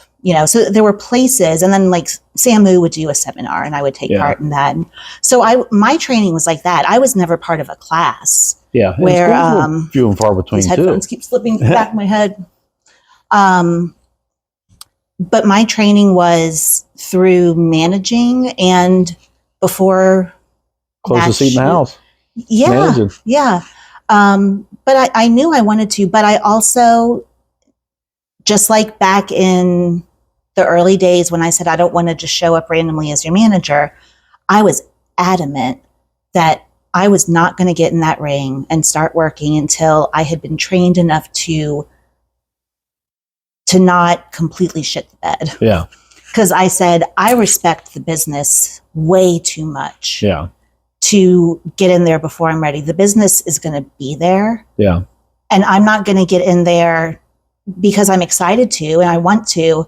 I'm not going to do that before I'm trained to the point where I can at least put on a decent match and not make a fool out of myself, but also not make professional wrestling look bad in the fans' eyes. I don't want to make a mockery of what I love. Yeah. And it's a scary thing to know that there's people that's going to judge you if you're not good, is. Yeah. I mean, even if you are good, they judge you because that's just part of they're supposed to. It's the nature of the beast. But so I was adamant about it. So I started managing Shorty at the House of Pain in 2003. And that was primarily, I would go with him to other promotions and so forth. But my first match didn't come until 2005, and that was a fluke. Yeah. I was a replacement for somebody who was sick like the morning of. But and sometimes whenever it comes to an opportunity like that, that's the best, is whenever you have something that was not planned. I had a bunch of times, and I know a lot of people that's had that, where like you show up and the guy you were going to work, or there was a different match where like a main event guy didn't show up. And then, you got to go up there and work this guy now because we have to rearrange some stuff. It's like, okay. And then all of a sudden it's like, holy shit, I'm in my first main event because somebody else's misfortune or whatever the case may be. So what was your first match situation? Man, I was booked on the show. So you hadn't had a match in front of people yet? I hadn't had a match anywhere. Not even like a bell-to-bell training match or anything? No. Ooh. Nothing. I was booked on the show to manage Shorty and Deuce. Where was this? The Goodfellas. This was, I think the name of the town was Olney, Virginia. Olney, Virginia? Olney. O-L. Is this like doppelganger? You're having trouble your pronunciation work. Olney. Your ears need Only Virginia. It doesn't have a city. It's only the state. Olney. O-L-N-O. Kind of like Aldi, the market. L. No. You're going to call me a dick soon. O-L-N-E, I think. Why? KACEE I knew 10 years ago would slap me by now. If I could reach you and not fuck up the equipment. And there's so much of it, and none of it's mine. And my headphones are slipping back my You need head. another beer? I do, please. Yeah. So I was booked to manage the Goodfellas. You know, that's Shorty and Deuce. And Yeah. I think they were working John and Sam. No, I would typically open that for you, but you might break my hand because you're not a open my beer for me kind of girl. No, I got it. I'm capable. Thank you. I'm well versed. I remember one time whenever I tried to get you, we were in that venue that we were doing in Ridgely. It was a little tight. And I said, I got this room back here. So you and I think 2 girls came down with Tom from Philadelphia to have a triple threat. I think it's when we established our ladies title, and you won the title that night. Ringing the bell, I think. But I said, I got the room back here. The guy's out of there, so you guys can use that room to change. Yeah. And you look like you wanted to smack because you're like, you're one of the boys, and you are. It's not like you're just saying it to say it because it's like cliche or whatever. It's like you're literally just changing the corner of the room. And I hold a towel Kept or the towel whatever in my for back, you. yeah. But it's like you kind of gave me the fuck you. I'm not taking my own locker room. I'm one of the boys. So those 2 girls were like, I'll go change. They're like, thank you so much. Yeah. This is like a luxury accommodation. And I'm like, what the fuck are you talking about? My own. Yeah. I am not going to be down the hall where I'm not involved in any of the camaraderie. Are you trying to isolate me? Hijinks. I need to know where we are in the car. Like, I need to know. Don't ice me out. What are you talking about? It was the best. But if I remember correctly, because this did happen. I mean, there were times when the promoter would make an effort to have a separate room or space or something. I mean, generally, it's just a good protocol just because of the shady characters that can be in some locker rooms. For sure. So I would change and then I didn't re-enter that room again back until into it was time to change again. Jump right back into the shit soup of the male locker room. Home. The sweet, sweet smell. Every once in a while when you walk in and it's like hot stuff. It's like BO and icy hot. And it was hot stuff. Yeah. It was a very specific, and old school people watching will know, it was hot stuff that just burned the hell out of your nostrils. There was that smell and then like the Axe eventually, which I hated. It's horrible. With a passion. And then you got like, sweaty nutsack smell. So it is a wrestling locker room. It was home. Yeah. It was my home. It's the best. And you just hear all these conversations and you want to judge from here, but then you'll be in your own that's almost identical to the one over there. Yeah, right. Like Marks. Like Ricky Martin. These days he told me that the one time was like one of my favorite lines. He was like, back in our days, the referee told us to finish. We didn't even see our opponent till we're in the ring. Nowadays, I got to duck 2 clothes on to go take a fucking piss in the locker room. I'm like, that's the greatest thing I've ever heard. He was complaining about that one night in the locker room. He's like, it used to be once upon a time, you got the finish from the ref. You had the baby faces in one room. You had the heels in the other room. We didn't talk about shit. We just went out there and worked and did what we did. Now I got to stand here and have a fucking 15-minute conversation. Talk about this, that, the other. They don't remember shit when they get out there anyway. Just don't stiff me. That's my go-to line. If you got something to remember, you got something to forget. I would rather just go out and start working something. I remember I was complaining to a very good friend of mine one night about the girl I was working who was the face. She had this big comeback, that she wanted to do. Like, oh yeah, I've got to come back. It's this. Yeah. And I said, okay, cool, whatever. It's not my match. It's our match. And then we get out there and it's time and it's like deer in headlights. She didn't even like go into it the way it was nothing. So I just cut her off and I'm like, sorry. And I was telling my friend, and he was like, you know what I would have said when you fuck up like that? The only comeback you have is when you come back to the dressing room. And I'm like, yes. Here. I love it. So my first match Eventually, we're going to get into your actual wrestling career. We're going to get there one day.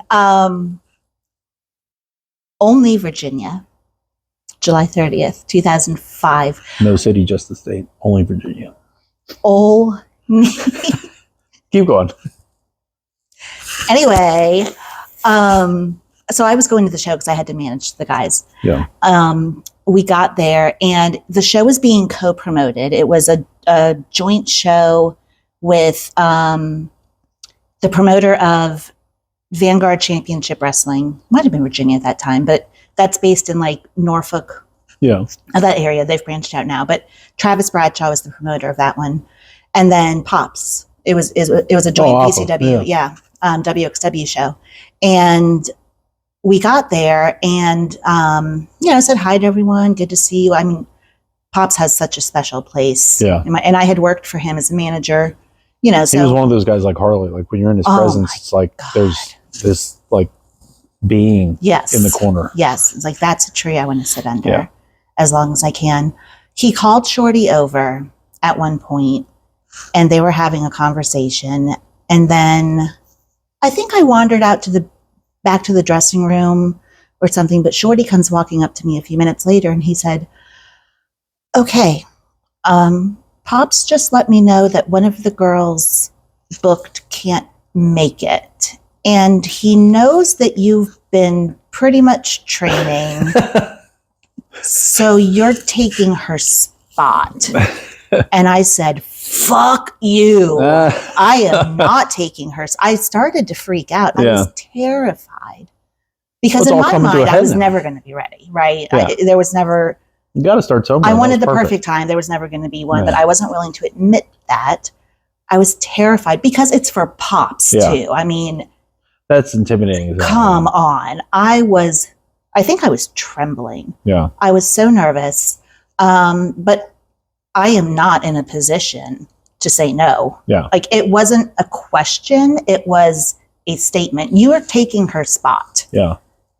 There was no room for me to say no. It was, no, here's what's happening because we need a women's match. We'd advertised one.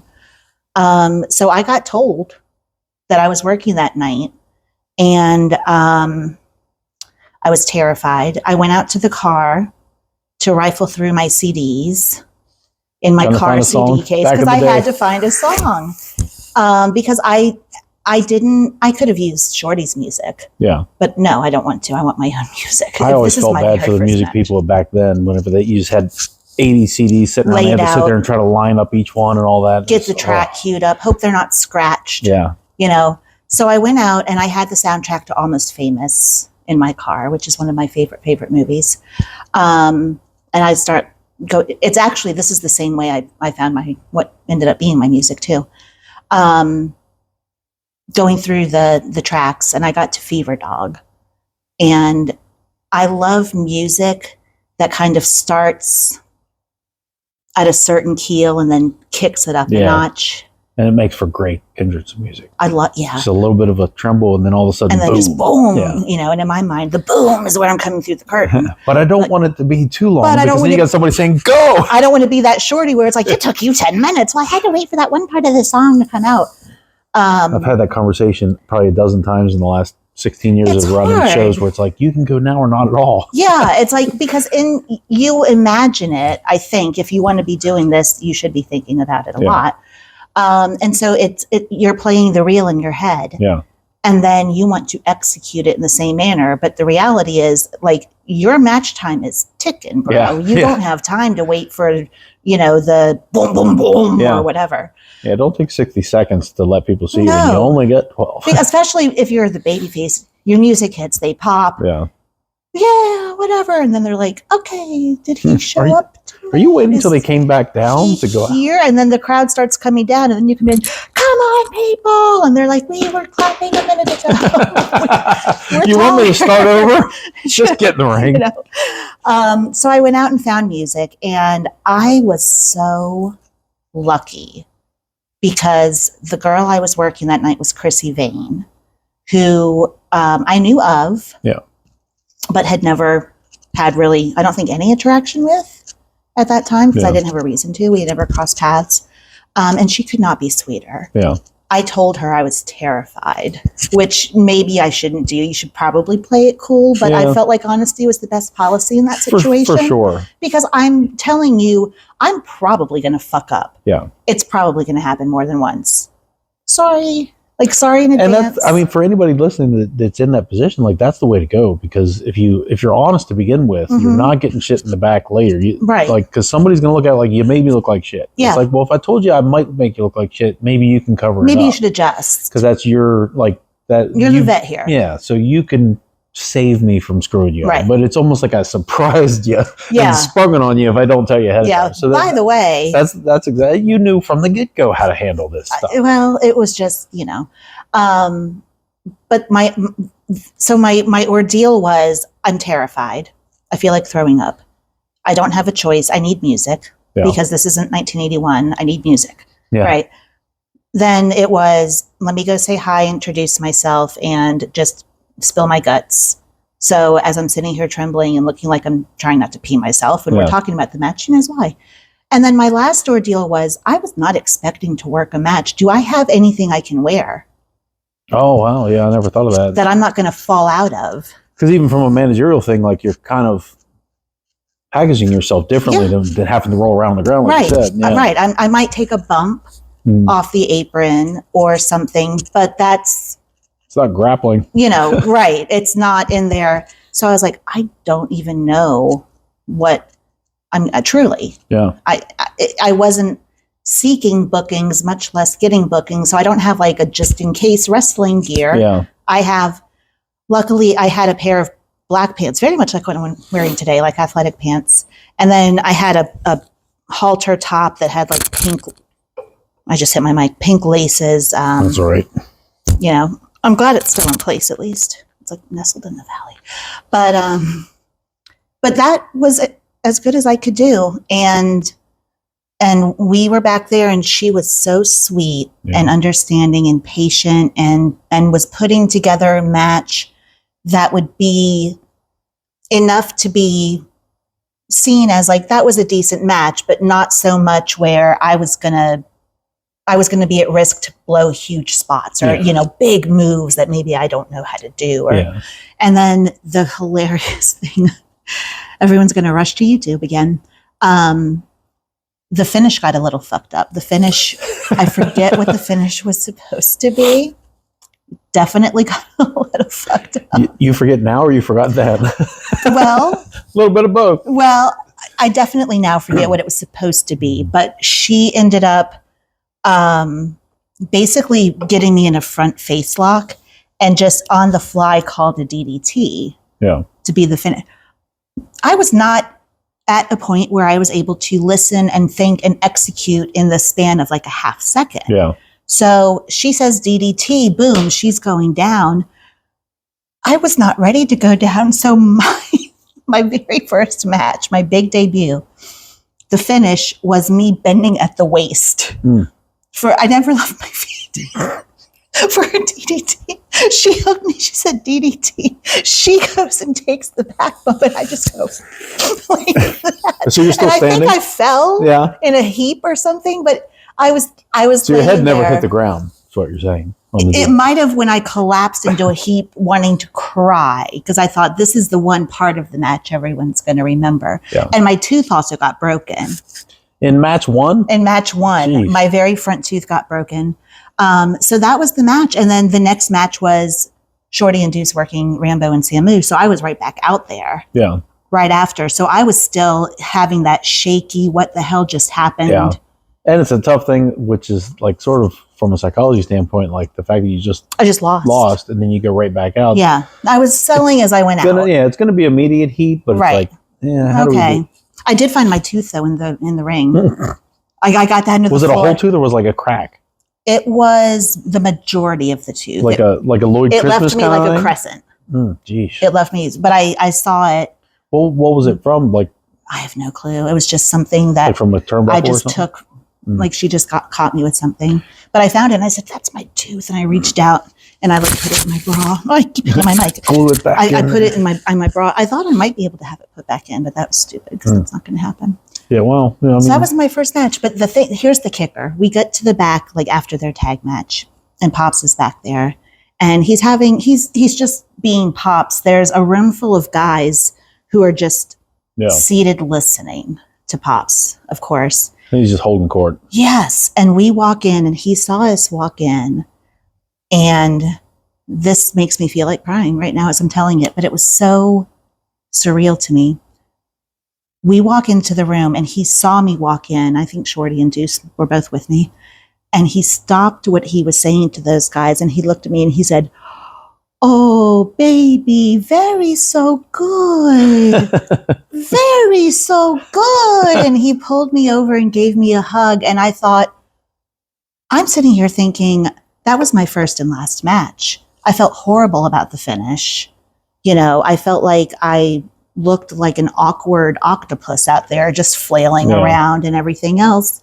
And then here is Afa, who put me in that position, but it was because he believed enough in me, and then to praise me in front of the boys like that, where I felt like I was ashamed of what I did, and here he is praising me, and I thought, oh my gosh, like, what is my life right now? Well, and for somebody with the training background that he had with the school and everything for decades, and it's like, how many first matches did he give people that opportunity? Yeah. And like understand the horror that you feel when you're going out there for the first time, or second or 10th or 20th or 100th or whatever. Yeah, it's just it's free. People that have never done it never understand what that. I mean, like that story right there is a great depiction of what people have to deal with. Like, I don't want to do this now, right? And then you got to do it. And like I said, you get thrown in. That having a lack of options is the greatest thing for progression in wrestling. As soon as you're not allowed to say no, or it's like you're not going to leave. Right. What am I going to do? And I mean, I try to give people the lack of options all the time. Like I don't tell people what's going on in their match until they're at the building. I don't. I don't give up people opportunity. Ricky Morton, especially when there's championships involved or any of that stuff. Like changes, whatever. Nobody knows that stuff until they everybody on a need to know basis. They don't need to know until it needs to happen. Sometimes it's better that way. Yeah. Because you never run into the thing where somebody has a chance to stew on something, regardless of what it is, and then it changes the course of what you have in mind, and that happens all the time. I mean, House of Pain was a great example of that, because you'd have people just not show up every week, all the time, and then people would wonder why a guy like John was frustrated a lot of times and loud and yelling and screaming, and it's like that's because two people didn't show up again. And then he's got to rearrange the entire card, not because you don't know that they're not showing up until it's like a half hour before bell time, or the next day whenever they say, "Oh, sorry, couldn't make it last night. I'll be there Thursday or Tuesday." In a snowstorm coming down from wherever, And it wasn't like one of these things now where everybody's got a phone and everybody's got email and all these like social media things where you just hit a message. Like you had to pick up the phone and call, and a lot of people didn't want to pick up the phone and say, "I can't make it," because they know there's something there too. They would rather ask for forgiveness than permission. So now that you have the first match under your belt, and we're an hour and 17 minutes in so far, so this is fantastic on your first match. So like as that ball started to roll, and once you get past that, then it's like, okay, well, I can do this. I mean, I might not be great because we're all there. Like, I'm not great, but I did it once, so I could do it again, and I can do it again and again and again, and hopefully it'll get better. So as you're moving into that, do you see, like, once you decided, okay, now I'm in a position where I can work, I got to get my gear the way I want it, where do we go from here? Like, was there a field of females out there to work? Because I knew there were some I was coming up with that was established, that had been around for a while, the Fantasias and the Amy Lees, and there were some people like that. But that's a different thing to navigate, because they were, as a man, they were hard to work with. I loved Amy. I got along with Karen unless we had to do business together. Yeah. Because she didn't want to give an inch on anything. And, it is what it is. She wanted to be the badass 100% of the time. Didn't matter, male, female. Right. She was not selling. She was not going to be the butt of the joke, male or heel or baby. Like, I'm the badass. I'm the experienced one. I'm giving you nothing. Right. So when you are in a position now as a young, basically rookie or slightly beyond that rookie in the ring opponent, like how do you navigate some of that stuff? And that's not like a blanketed thing of the way women were, but like I'm sure. No. But it was, so this is like 2003 now.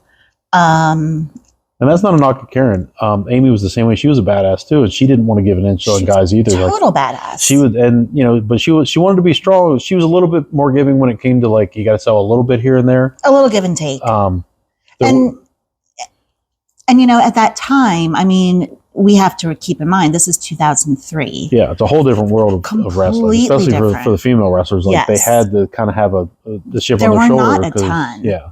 And there weren't a lot in general. And I feel like at that time, the large portion of them were further north in New Jersey and New York, Connecticut, a little further north. I mean, we're down in, Maryland, West Virginia, Pennsylvania.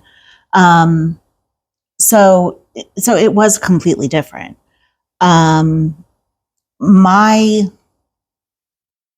My second match was with Amy Lee. Yeah. I believe. One of my early matches was. And I worked her several times early on. I was lucky in the sense that she liked me. And she ended up having a pretty big umbrella of females that came up under her. Did. Because she had a hand on a lot of females. Yeah. I mean, she almost took the Moolah stance, not with all the bad stuff you hear about Moolah, but in terms of helping girls get work. Yeah. And putting them in touch with promoters. And she's a sweetheart. Helping them ask. I always love Amy. I love Amy Lee. Yeah. I love her. And she was very, I was lucky because people were good to me and they didn't have to be. Yeah. I mean, she didn't have to help me. She didn't have to like me. Yeah. Number one. She didn't have to help me. She really liked you because she was one of the most honest people too. Because if she didn't, she'd tell you. You knew. If there was something about you she didn't like, she would speak up immediately so you knew it. You're going to hear about it before you even realize there's something wrong. Yeah. Even before you realize there might be a little bit of heat here, she's telling you, hey, guess what? Yeah. I don't like you. And here's why, motherfucker. Yeah, it's something about your face. Is there anything I can change? No. Can I rearrange this in any way? But she put me in touch with promoters in New Jersey. I would go up there. She would say, hey, I've got a girl that can come up, KACEE Carlisle. Yeah. So she put me in touch with Sheldon Goldberg up in Boston, and so I was lucky in that respect. So I started very slowly, kind of getting bookings outside the area, but I cannot tell you how scared I was. And then through Samu, I would go out and work the Juggalo gatherings. Oh yeah, that was probably insane, especially early on. Pun intended. Yeah. With all those clowns and posses, it was beyond those fucking juggalos. Let me tell you, I made the mistake. My first Juggalo gathering, I took white gear to wear because I thought that's different, that'll whatever, cool. Those motherfuckers, they would throw bottles of Faygo into the ring. That's kind of the thing. Full bottles of Faygo and rocks and sticks, because keep in mind, it's the gathering. Yeah. It's like 2:00, 2:33 in the morning. Nobody's sober. Yeah. Everyone's high on something. You know what I mean? So is it a compliment? Yes, because I pissed off the juggalos to the point where they deemed me honorable enough to get pelted with their bottle of Faygo. But the Faygo was orange. And it stained my white gear, and I never wore it again. And to this day, I still have it. And white gear with any liquid on it's probably going to start being fairly transparent. Not good. Now it was a bathing suit. So it was kind of like a shorts on under. Was it sort of like a piss stain looking thing when you have orange Faygo on white? Well, if you're really dehydrated, yeah. But other than that, yeah, it's very orange. It's a whole different experience. Completely different. But that, that was another situation where people who I knew and I had been around thought enough of me to take me under their wing or hook me up with these bookings. They knew, because there were guys and girls going out that were associated with WXW. Yeah. And that's how I got in there. What a freaking legend of a mentor he is. Crazy. He was right there along with, obviously John. Mm-hmm. Excuse me. And then Sam and Tom Brandy, I put right there for me as two of my like mentors beyond John. Yeah. Early on, it was like these guys that made it. They were on such a high level, and like the fact it's very similar, like you're saying, like when they take that time with you when you're this young kid, you just happen to be booked with them or whatever, and it's like, or they just pull you in a corner of a locker room or whatever it is, and it's like, man, Sam was very similar to the way Tom was so brash because he's that New York, New Jersey kind of thing, but like they were so sweet in a way that it was never the bad stuff. They would touch on the fact that something didn't go well, but like they were just as happy about the good stuff as they were. They were willing to. We gotta look at this, but like they didn't harp on it. Right. It was like, this needs better. We'll work on that. Yeah, we'll get there. We'll do it next time. But you know what? The way you did this was great. Or you did a really good job. Not that I minded being criticized or having somebody get my ass a little bit about something I did wrong, but man, those guys, like I did so many matches with those two guys in particular.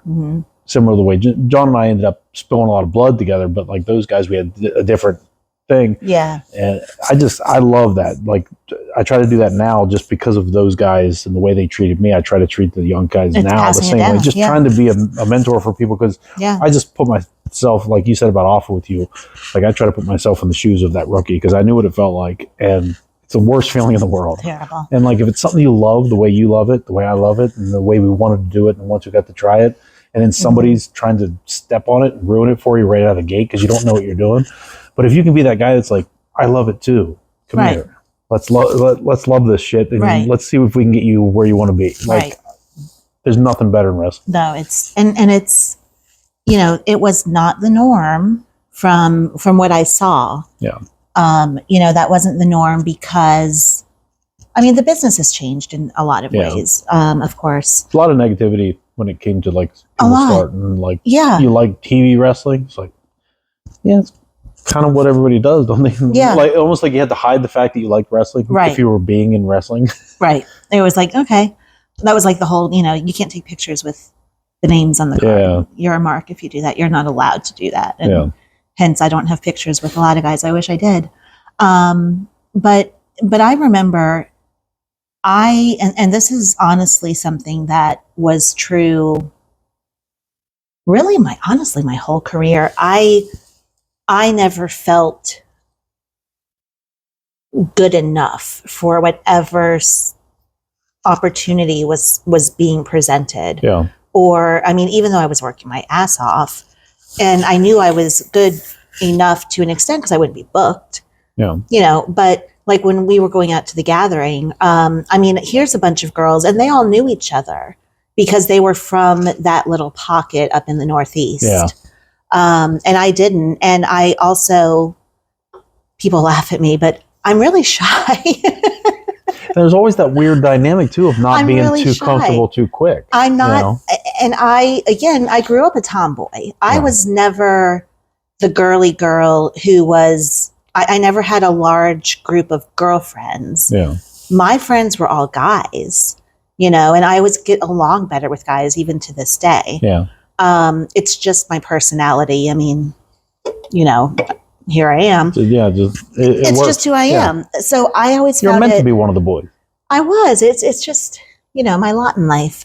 But it was always difficult for me to be in a group of girls like that, especially when they all know each other. They may not be best friends or know each other super well. Girls are mean. But they can be mean, and I'm shy, and I'm thinking, and again, I cared. I will, if you want to grab when you have it open. Yeah. Thank you. I'm like, I'm not going to say anything because I don't want to feel dumb. Yeah. I don't want to give off a bad impression or make somebody think poorly of me. Or I was just very quiet and reserved. And I felt really kind of isolated in a way. Like it's sort of a high school thing, like mentality. Like if you say the wrong thing or do the wrong thing or wear the wrong thing or whatever it is, like then somebody puts a stigma on you and now you feel like you're being, bullied's not the right word, but like sort of. Right. And so my first year at the gathering, I remember very clearly, I was working Christy Ricci, who was a pretty well-known, worker at the time.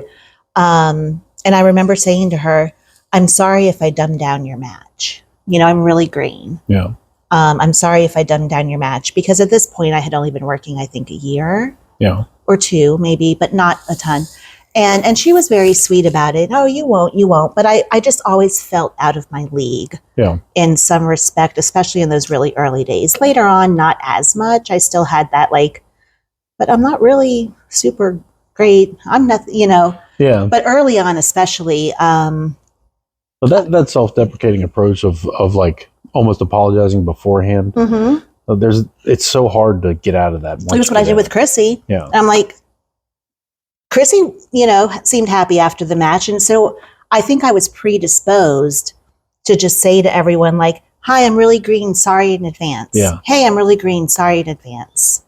And I felt bad if they wanted to do something and I had to say, I don't know how. Yeah. Fast forward to years later, I'm begging girls to say, I don't know how, or if only you knew then, tell me. now. Right. Yeah. But that's the learning that takes place, and that's that on the job learning. But so, yeah, I mean, I just started, I was lucky to have Amy Lee making me known to promoters in a wider geographical area. Sam took me to the gathering, and of course I was going up to WXW. I was still managing Shorty and Deuce up there. Did you go up when John had that deal where Alpha was doing the TV tapings up there, that local TV that he was doing where they would do the long tapings? The Rage? We would, I don't know if he had the Rage TV yet. I think it was, this would have been early 2000. This probably would have been, might have been a little, probably 01, 02, something like that, maybe 03. But, because we went up there probably half a dozen times, but he would do like these 8 or 10 hour tapings where it was like multiple episodes. I don't think it lasted real long, and then it kind of, I don't know what all the workings, because I was, we were younger, but I think John pulled us because he was like, I don't have any champions left, because we didn't go up there as representatives of down there. We just went up there as like talent to be booked on the show. Right. But obviously, if it's a local TV, it's a local talent. You're bringing outside guys. The outside guys aren't particularly it's not like anybody up there knew that we were a champion. Right. But if we're laying down for the local champions, whatever dynamic it was like, I don't want you guys to keep going up there and just be the job guy. I might have been once or twice. It was kind of neat. It was probably as a manager. We ended up wrestling 4, 5, 6 times, over the course of 8 hours. But it was you'd wrestle, and then 20 minutes later, there'd be one match, and then you'd go back out and have to look fresh, and then you'd wait 3 hours and wrestle again. Was that at the Poconos? I think one of them was. Yeah, I forget the name. I'm so forgetful about names and stuff. Up there, I usually just let them drive and then wait till we got there. we didn't have GPS at the time. We're literally trying to get MapQuest. You got MapQuest. Yeah, that was a good. That was genius. That seemed amazing because it used to be.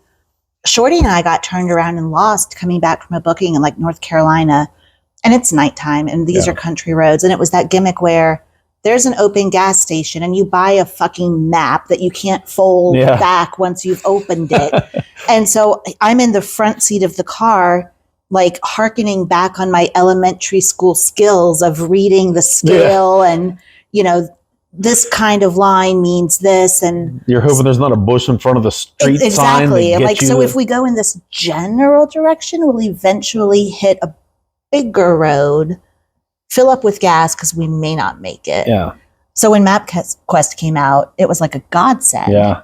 It's unbelievable that was technology to us. We were thrilled with it. So now, jumping ahead past your second match and your third. Second, third. I only worked a handful of times in those formidable years.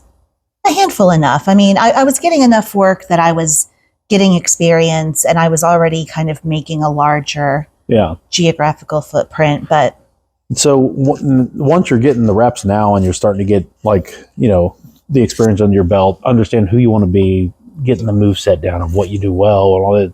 Oh, I wanted to ask, I meant to ask earlier at the beginning. So from an athletic thing, were you an athlete as a kid? As a tomboy, were you into sports and stuff like that? Was it school or It was school. I started running. I was a runner. I started running track in 6th grade.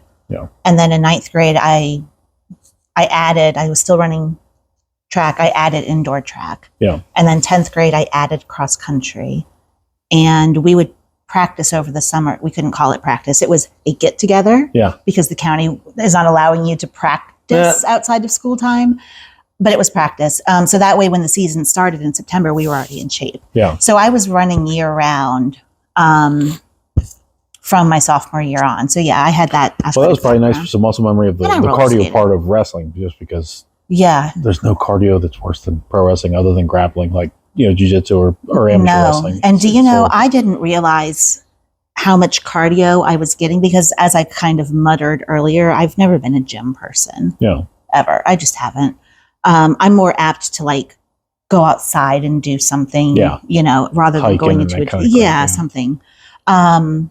I never realized how much cardio I was getting from working until I retired, because all of the sudden I'm like, why am I 20, 25, 30 pounds heavier than my last match? I put on weight so quick. I'm still carrying Spencer, but I'm super retired now, so whatever. But I never realized how much cardio I got just from working a 15-minute match 1 to 3 times a weekend. That was all I did. And you figure, every time you take a bump and feet up, it's a burpee, basically. And my weight always fluctuated throughout my career, but I never realized how much cardio working a match was. Yeah.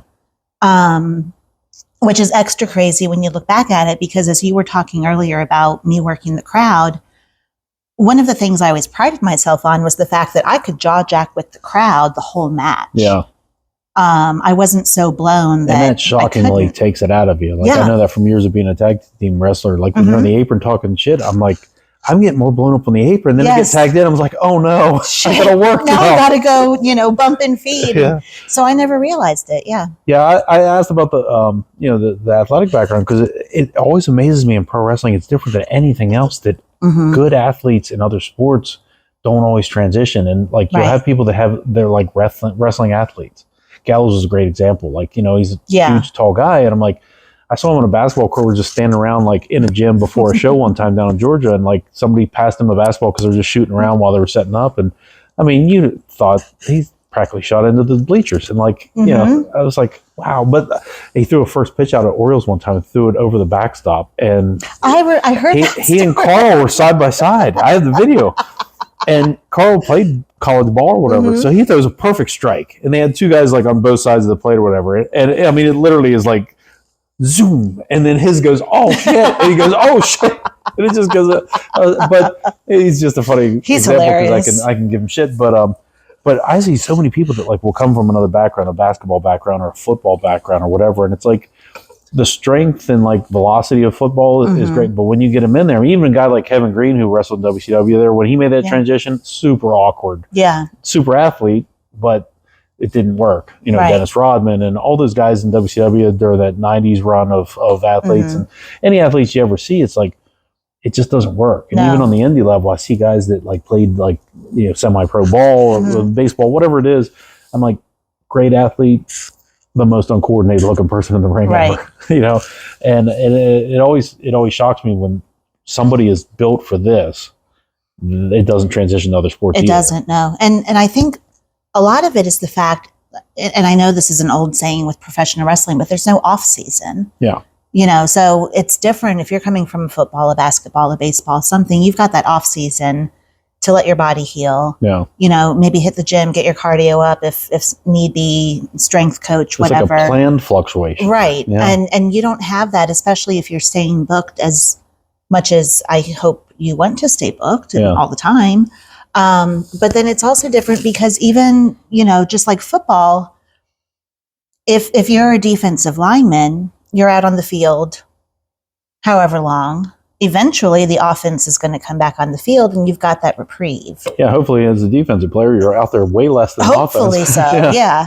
But in wrestling, it's like you don't have the luxury of, I'm going to hit you with a clothesline, you take a bump. If you're blown, I know it might feel good to lay there a little bit longer, but you can't. You've got to get your ass up. Yeah, you got to keep going. And feed, or, I'm going to drop my ass, my leg on you and put you in a rest hold, which again is it's horrible to have to fight a dead guy. Yeah.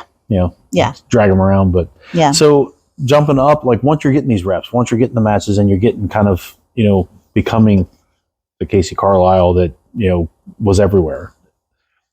What point did you kind of turn that corner where it was like you became the more experienced woman that was like, now I'm the general, and I'm the one carrying the match. And I always love this conversation with a lot of people that I've talked to, that when did you go from being the person that was being led to being the person that was leading?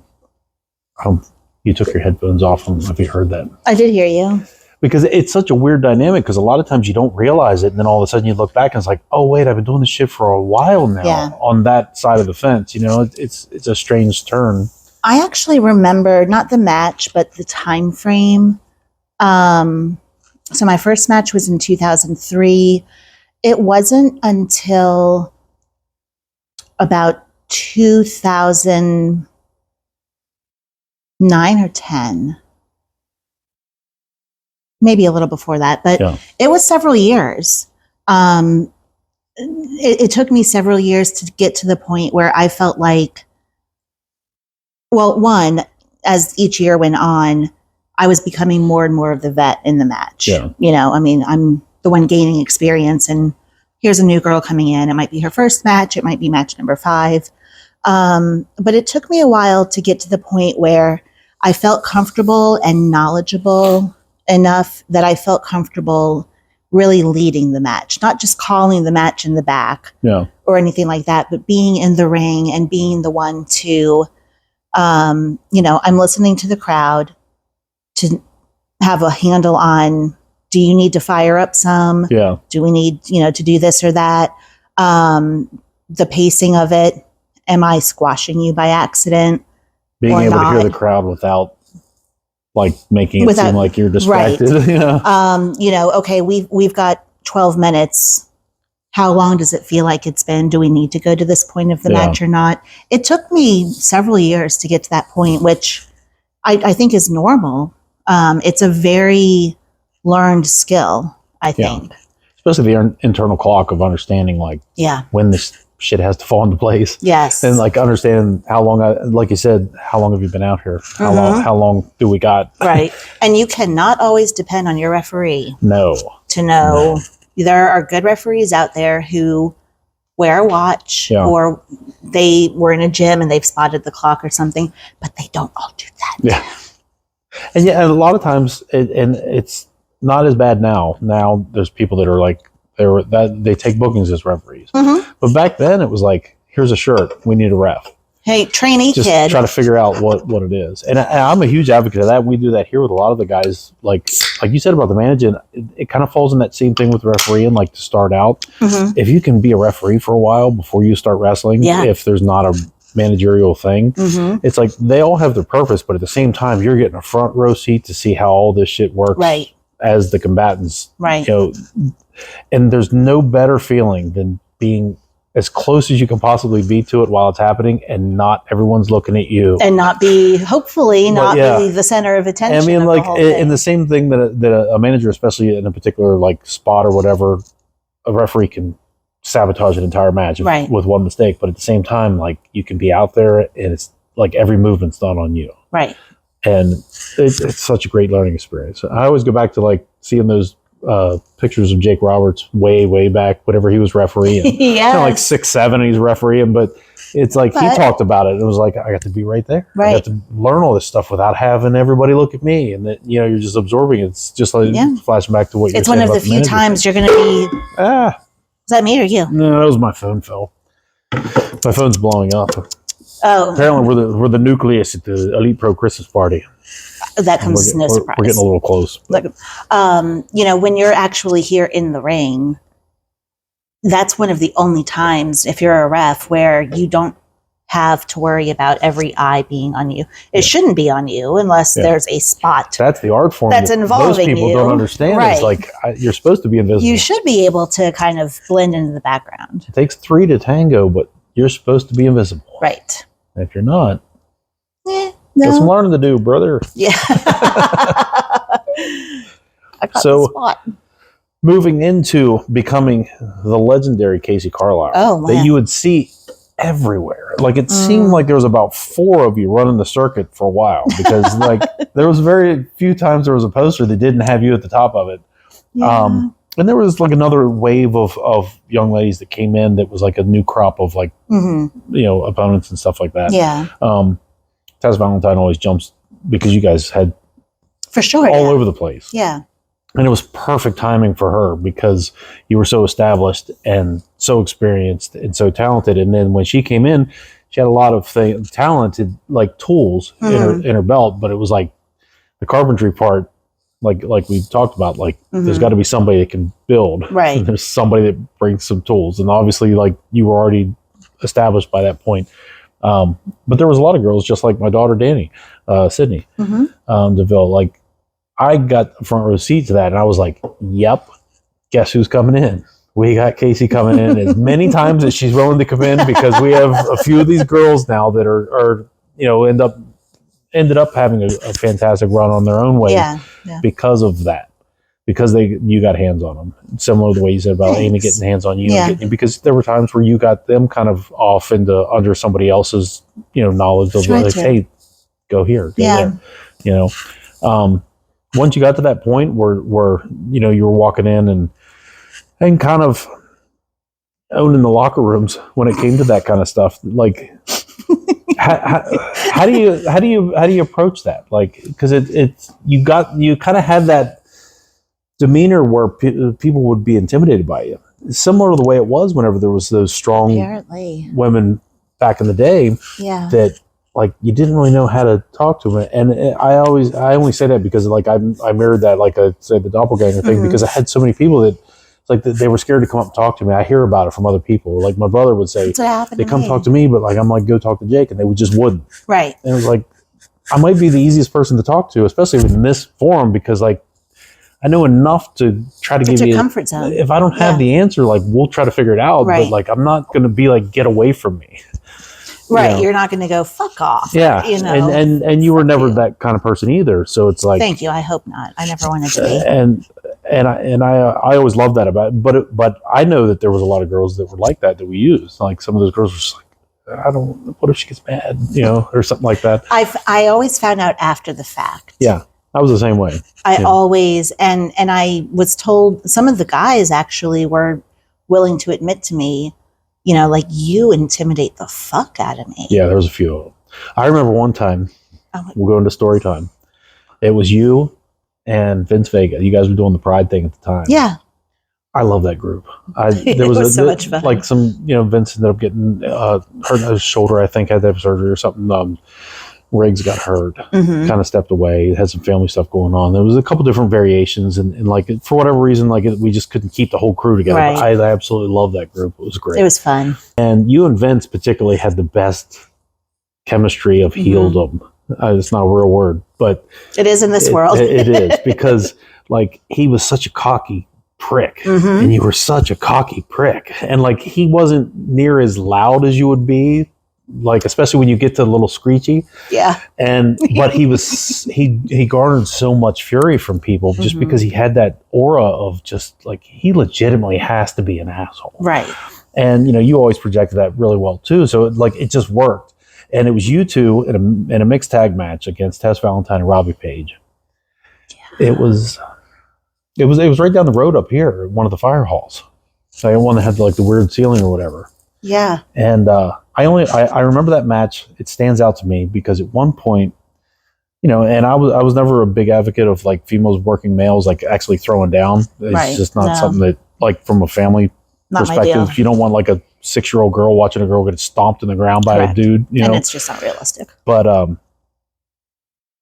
in the mixed tag of, if one tag's out, that they get the pairings are there, but you can always get away with like one spot. You can let the babyface female get away with a spot. You can let the heel female get away with a spot. Yeah. And at one point, you were in there with Robbie, and you turned him around, and you did that deal where you do the elbow in the freaking forearms, and the elbow in the forearms, and back and forth in the corner, and literally just pummeled the absolute dog shit out of Robbie. And I was doing commentary at the time because my neck was all jacked up. So I was like sitting there for, however many months doing commentary at ringside. And I'm just watching it. And I was like, oh, this is the greatest thing. It's nothing to do with Robbie. I'm just watching an absolute ass whooping. And I was like, this is why everybody's scared of her, because this is in there. Because Robbie wasn't somebody that was just going to eat that stuff. He just had to because it was happening and he couldn't do anything about it. Right. that was fantastic. I remember you telling me when I was working Sid one night, you were on commentary. I think it was up there at the high school. Yeah, probably. When I was working, it might have been a 3-way. I don't remember, but you told me you were on commentary that night, and I got Sid in the corner. And you told me that you said on commentary, like, uh-oh. Yeah. The corner's not somewhere you want to be with KACEE CARLISLE pounding on you. Everybody that. I was like, damn. Because you had that, like, it's weird how you'd have, I've run into this too, where there was like certain moves that would like kind of be in your moveset for a while and just be on your mind. So like you get it in and get it in, and then eventually you kind of veer away from them for whatever reason. Maybe you added something and there just wasn't enough room to do everything. Right. But that was during that span. Every time I saw you get somebody in the corner, it didn't matter who it was. I was like, they're getting up. It's like, I'm going off. I think, I forget who I was working. It might have been Tess, but I took a girl, put her in the corner, and I'm like, you're going to get fucked up. And then I was forearm, back elbow, forearm, back elbow. It was the back and forth of what it was. Because like, you know, when somebody will take somebody to the corner and start throwing like rapid chops, and they don't give them a time to sell it whatever. And to let the crowd go. You got to whoa, let it rest. You got to give me a second. Like the whole mud hole stomping thing doesn't work. That worked because it was like you could do that in a bar and it would look just as good. Like you can't get away. I thought of it randomly. So I'm like, what is there different? Because I don't want to do the same old tired shit that you see in every match. So I'm like, what can I, and I don't, it doesn't always have to be a chop. Yeah. I loved throwing chops. Don't get me wrong. Yeah. They're overdone now. Totally overdone. And my thing with chops was if I threw a chop, my first chop, if it landed and I got you, I'm not throwing another one because I'm probably not going to top that one. Yeah. And go from, this and the crowd goes, to then go for another one and my hand slips off you because you're sweaty and it's barely any sound. I'm like, if I get you once, I'm probably stopping there. Yeah. So I want something else that will give me a little bit longer in the corner to light you up and sell away or, snap near you. Yeah. So I was thinking, what can I do? What can I do? What can I do? And I thought, well, I'll forearm him and then I'll pivot. I'll go, bah, bah, and I was always loud in my matches too. I was always like the one going, hi-ya, ha-bah. And I don't know how I came up with it. I just did. And I started doing it. Yeah. And then you told me that story about, oh no. Oh, it was fantastic. So then I kept doing it more. I got to where I started, like, I was looking forward to it. Like, really? People have certain things they want to see on a wrestling show. And, like, whether it's a hardcore match or whether it's I wanted to see KACEE get somebody in the corner. I don't give a shit who it is. Just get them in the corner. So I loved doing the butterfly out of the corner, and I mean, there were just certain, and part of like what you were saying about switching it up and doing different stuff. I had spots that I would do with girls, but they would be for them. Like I'm taking it. Yeah.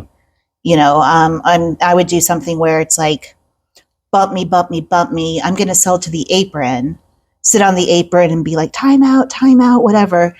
Hit the rope, drop kick, baseball slider, drop kick me. I'll take a face bump off the apron. Yeah. The problem is, though, especially as time went on, again, in my mind, which was probably over analytical at times and maybe got in the way in terms of me being like, this is not logical. There's no psychology. It doesn't make sense. In my mind, I'm giving that spot to my opponent. Yeah. Do this. It'll get you over. It'll get a good pop. Come out, get me if you want to give me a shot, talk to the crowd like, should I get her? Yeah, boom, or something, and then throw me in. But you can't do it too much because if a fan is going on a KACEE CARLISLE match binge, there's no way that every girl in different areas of the country are thinking of the same exact fucking spot. Yeah.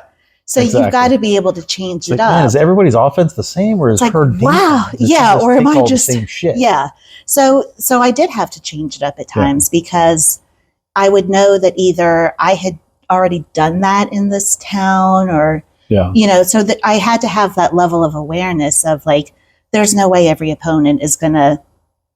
I'm not going to continue to sit on the apron in every single match because I'm not going to play myself as a stupid heel. Yeah, eventually you got to smarten up and say, this isn't working for me. So So you had to switch it up a little That was bit. like, I loved, it was sort of like your flare bump where from the top where the leg drop, the missed leg drop or hitting it like, but the leg drop, because it was such an underutilized thing from anybody. I always loved that because it was unique. It was like a lot of the stuff that you did, especially offensively, like the corner spot that I love, but like you did a great job of, because it comes in waves too. And unfortunately it's more noticeable with the females because there's so many less.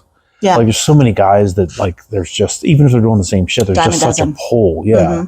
But it's like because there's so few females, if you do the same stuff, yeah, it's like the just the traditional forms instead of a punch that you're seeing now from cruiserweights and everybody does it. I'm like, heavyweights have to stop doing it. If you're throwing a full-fledged forearm to someone's face, seemingly to their jaw as a 280-pound guy, like you should knock them out. Like watch UFC one time. One elbow's knocking guys out cold. You can't do it 6 times in a corner to buy yourself time to figure out what you're going to do. Yeah. So there's the psychology of that kind of stuff. And I always get in these big conversations with the psychology stuff. Obviously because of the variations of sizes and of course male, female, but it's not just the shine heat comeback finish is not just heel baby. Like it's what am I doing? When am I doing it? Why am I doing it? Like all that Why stuff. am I doing it now? Really is. And and then it's like, well, how do I garner their hatred? How do I garner their sympathy? How do I garner, whatever it is, the pop, whatever you're trying to get. There's so many different definitions of psychology. When somebody thinks they get psychology, it's like, yeah, but you get one kind of psychology. It is a very fluid, and a lot of it is dependent upon, I mean, there's so much that goes into it that people don't think of. It's like, what is your spot on the card? Yeah. Have Are you on the top rope doing a superplex in match 2? What's happening? Right. And then, so a lot of times I would be booked either again, this sounds egotistical. It just is what it is. Most of the time I was booked usually right after intermission, maybe right before. Sometimes I was the main. But you have to be... That's what happens when you're putting asses every 18 inches. Well, you've got to be conscious and aware of, what has the card been, which is a whole nother topic that we probably don't have time to go into. It's like, watch the monitor. It's a perfect opportunity for episode 2 with KACEE. Are we going to do a part 2? I think we should definitely set that up. You got to come back because we're almost 2 hours in and I'm already getting my phone blown up about this Christmas party. Our Christmas party starts in like the nucleus isn't even here yet. But you've got to be aware of has every match gone to the outside? Because if they have, I'm not doing it. Yeah. They've seen it. You can only do so much. Yeah. It's tired. Now, what's your opinion when it comes to that kind of stuff on that psychology part? Do you think that it's better for a main eventer, unquote, to approach people down the card and say, this is what we're doing, you got to steer clear of it? Or do you think that, because it kind of gets into that, like you're stepping on somebody, or like you're forced into the position of trying to talk to somebody that's been around forever and it's intimidating. Yeah. If you're in the first match, and now like it's not a curtain jerking thing, like first match isn't that, but it's typically younger people in the first half. If you're a young guy or girl, do you go to the people later in the card and say, what are you guys doing? Or we were thinking this isn't going to step on anybody's toes. Like, do you do that in all those matches after you? Or do you, as the last person, make the announcement, hey, back off this, don't do this, don't do this? Like, which end of that meter do you think is the best way to go? I mean, I guess it depends on the locker room. It depends on the locker room. I think a lot of it depends also on, if you're the person asking the question, the delivery of the question. I didn't usually have a problem with, especially as time went on and I became that intimidating, so scary worker in the locker room. I didn't have a problem with going up to anybody. Yeah. And being like, bro, what's your finish? I focused a lot on the match before and after me. Yeah. Because I didn't want a back-to-back finish. Yeah. And the short-term memory of the fans, like they're not going to remember something from match 2 that's the last match. But then a lot of it also was, I really, truly believe in building the card. Yeah. Also, so if there was a situation where there might be, you know, maybe my opponent wants to go to the outside or something, I'll be like, hey guys, you know, the matches before me, did you guys go to the outside? Did you not? But then I never had a problem asking whoever the main event was. Yeah. What's your finish? I mean, there should be a meeting of some sort prior to the beginning of the show. The entire locker room, in my opinion, should have the rundown of, here's the card, match 1, so-and-so. Yeah. Here's the time, here's the finish, or something like that. But it wouldn't always necessarily be so specific to say, finish with this. Yeah. So I would try to make sure there wasn't repetition. I would really focus on the match before and after, but then also the main. And I didn't ever do anything so crazy in my matches. Yeah. If I did, it was a different circumstance. Like when I was working for Valkyrie, it was an all-women's promotion up in New York, New Jersey. I worked Mistress Belmont, and we ended up going all over the building. That's the picture. I just posted it on social media, my story the other day, of me taking the garage door. Oh, yeah. You know, that's one of the greatest wrestling pictures ever. But we went all over the building, but that was because we were the main and nobody else was doing that. So I didn't have to worry about it. But I think if you do it in a respectful manner, even if you're a little bit younger in the business, if you approach people respectfully and if you make it clear, I don't want to do something, you're in the main. Yeah. I'm match 2. Now, we both are sitting here probably thinking match 2 shouldn't be doing anything that would look like a main event anyway. Yeah. But you may not know. Yeah. So if you're respectful and say, hey, what's your finish? You know, are you doing this or that? I just want to make sure. I would hope that the person being asked would understand, at least they're thinking that way. Yeah. Because not everyone does. Or at least at that level they should. Right. Yeah. I've seen, you know, I've been on cards where match 1 goes out there and they're doing superplexes. They're hitting each other with chairs. They're going to the outside. Yeah. And I'm like, what the fuck? Go into business for yourself. You already ran the gauntlet now. Right. What are we all, you know, the whole show just, you know, we just shot our load as a collective show. Thanks. Yeah. How do we do this now?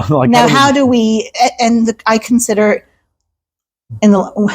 here's why it's so crazy that I was intimidating, because I'm sitting here putting my matches together with girls and I'm like, you know, we'll trade blows like, fuck you, fuck me harder.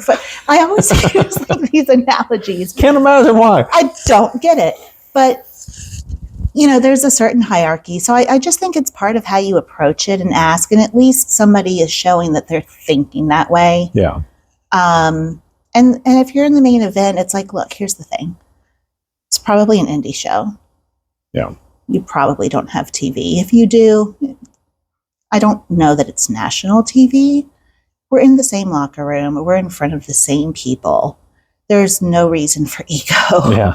Like, come on. We're all on the same team. We're all, unless you are a name who's come in and you're working the main event, that's completely different.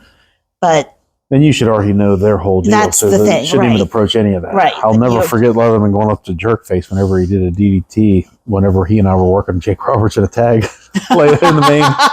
He went, did a DDT, buddy. What are you doing? Oh, no. Jake Roberts is in the main event. What the hell's the matter with you? It's like, you're going to do a Scorpion Deathlock when Bret Hart's on top? What the hell? That is, and see, my finish was the double underhook. Not always, but certainly at the last couple of years, it was that double underhook DDT, which the DDT ended up being used as like a false finish. Yeah, it was like mid-match move. Yeah. It was the backdrop reversal. Yeah.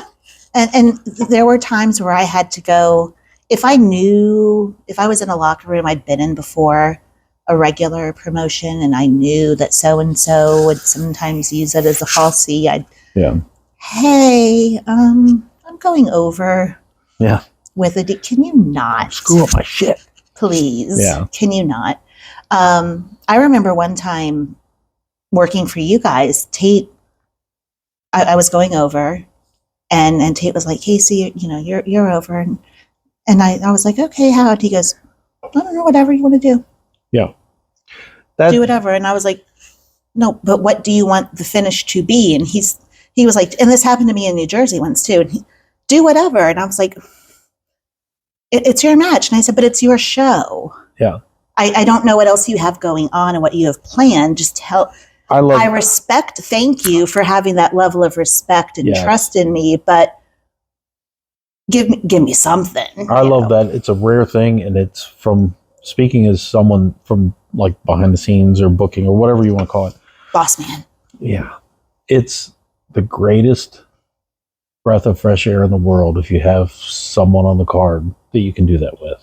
Because there's so much baby step, and there's so like it's shocking how much it feels like you're running a daycare hand-holding with a lot of people. And there's so many like emotionally and mentally frail people, especially when there's an audience and whenever there's family there and there's all this other shit going on. But it's like there's such a small handful of those people. In 16, almost 17 years of us being in that seat, I can count on one hand the amount of people that we can do that with.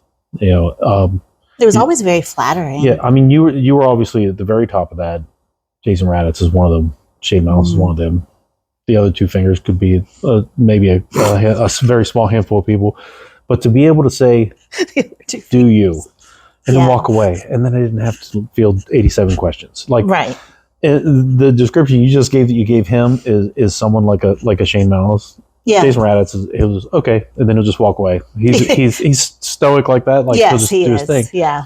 Malice is like, no, but I want to do what you want me to do. Like I want you to do you. That's what I want you to do is you. But the transition of accepting that, right? It felt like a respect thing to me because it's like, thank you for that. But it's similar to your show.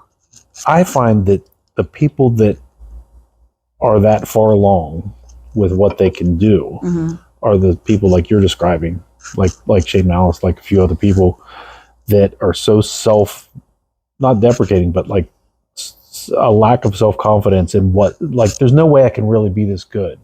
But everybody else sees it. Yeah. And it's always a weird dynamic to me to try to make someone understand that, because if you understood what I understand, just imagine how much more there could be, because you wouldn't have to fill your head with all the doubt. You know what I mean? Yeah. It's such a hard dynamic to explain to someone else, like how to think, how to absorb that, because like you've done all the work, you've learned all the things you need to learn. You're executing all of it, especially when you're executing it with people that otherwise would never be able to. Right. That's an even harder task. Like I say that all the time. Like if you take two main event guys and you have a good match, you're supposed to have a good match. If you're both high level guys, girls.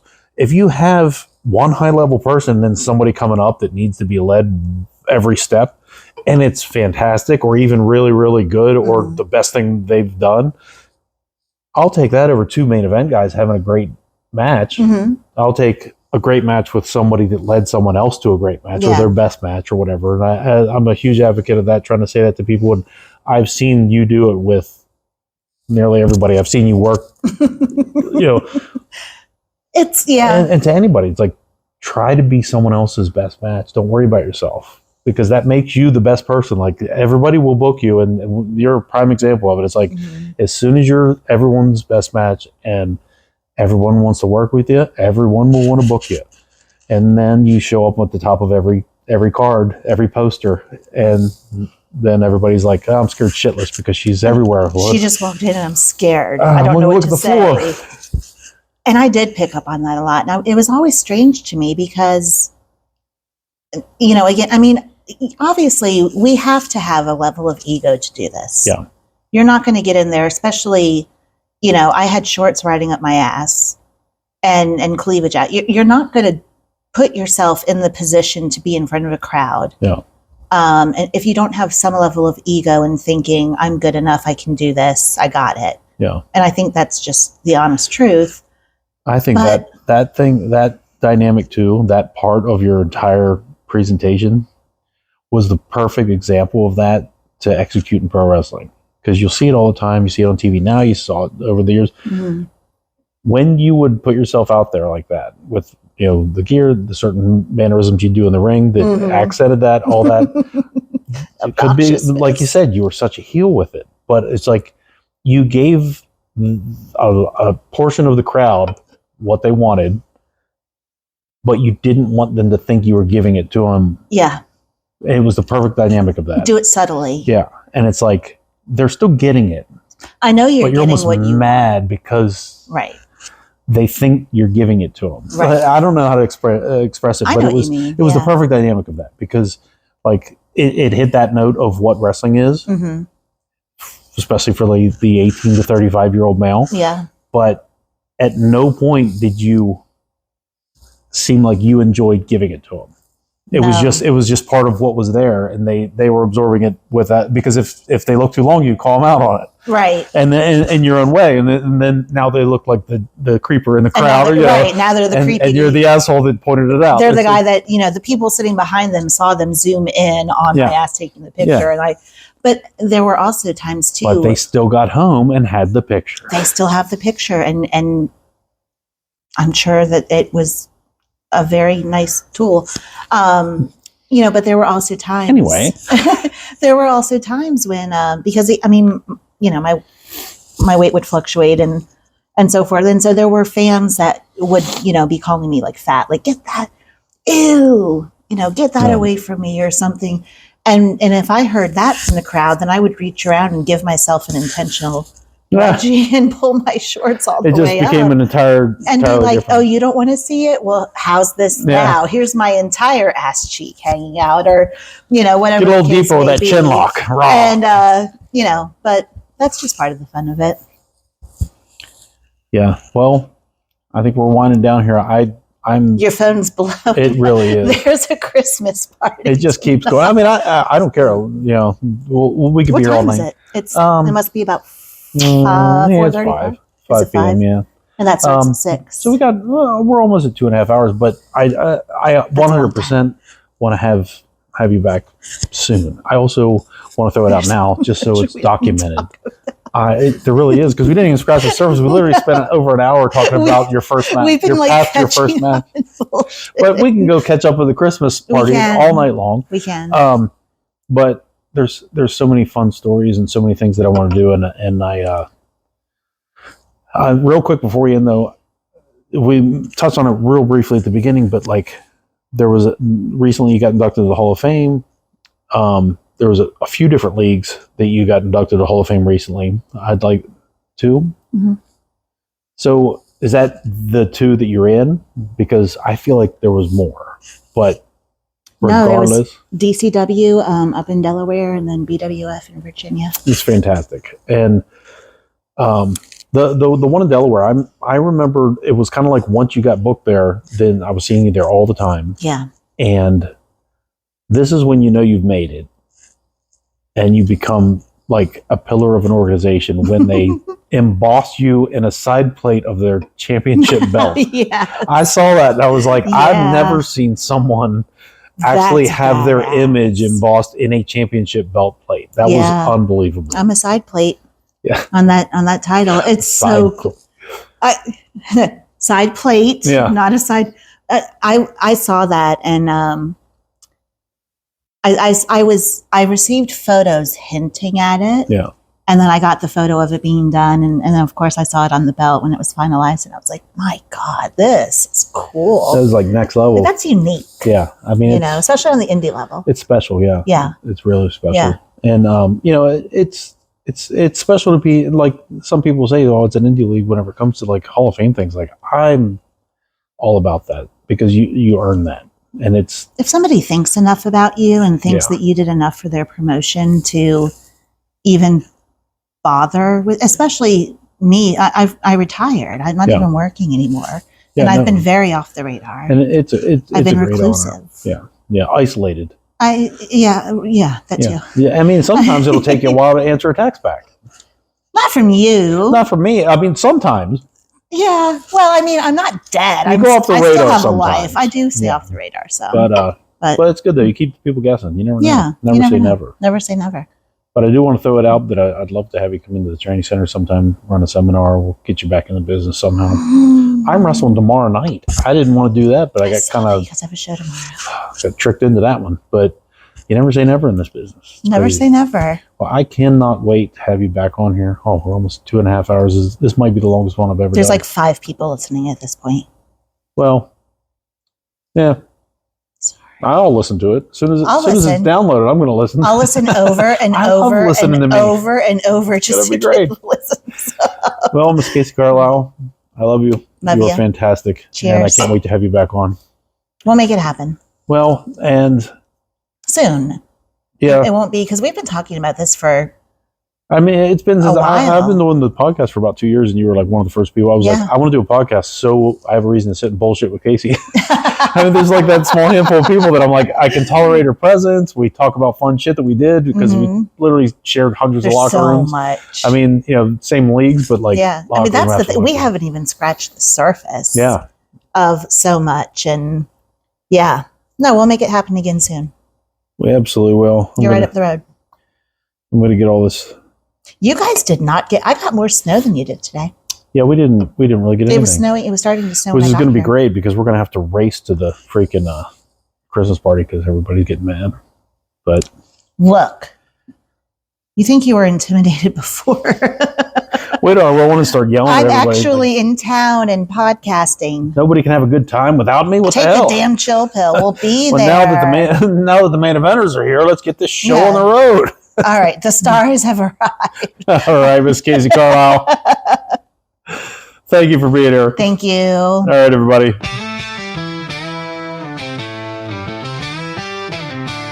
You're losing out if you're not learning.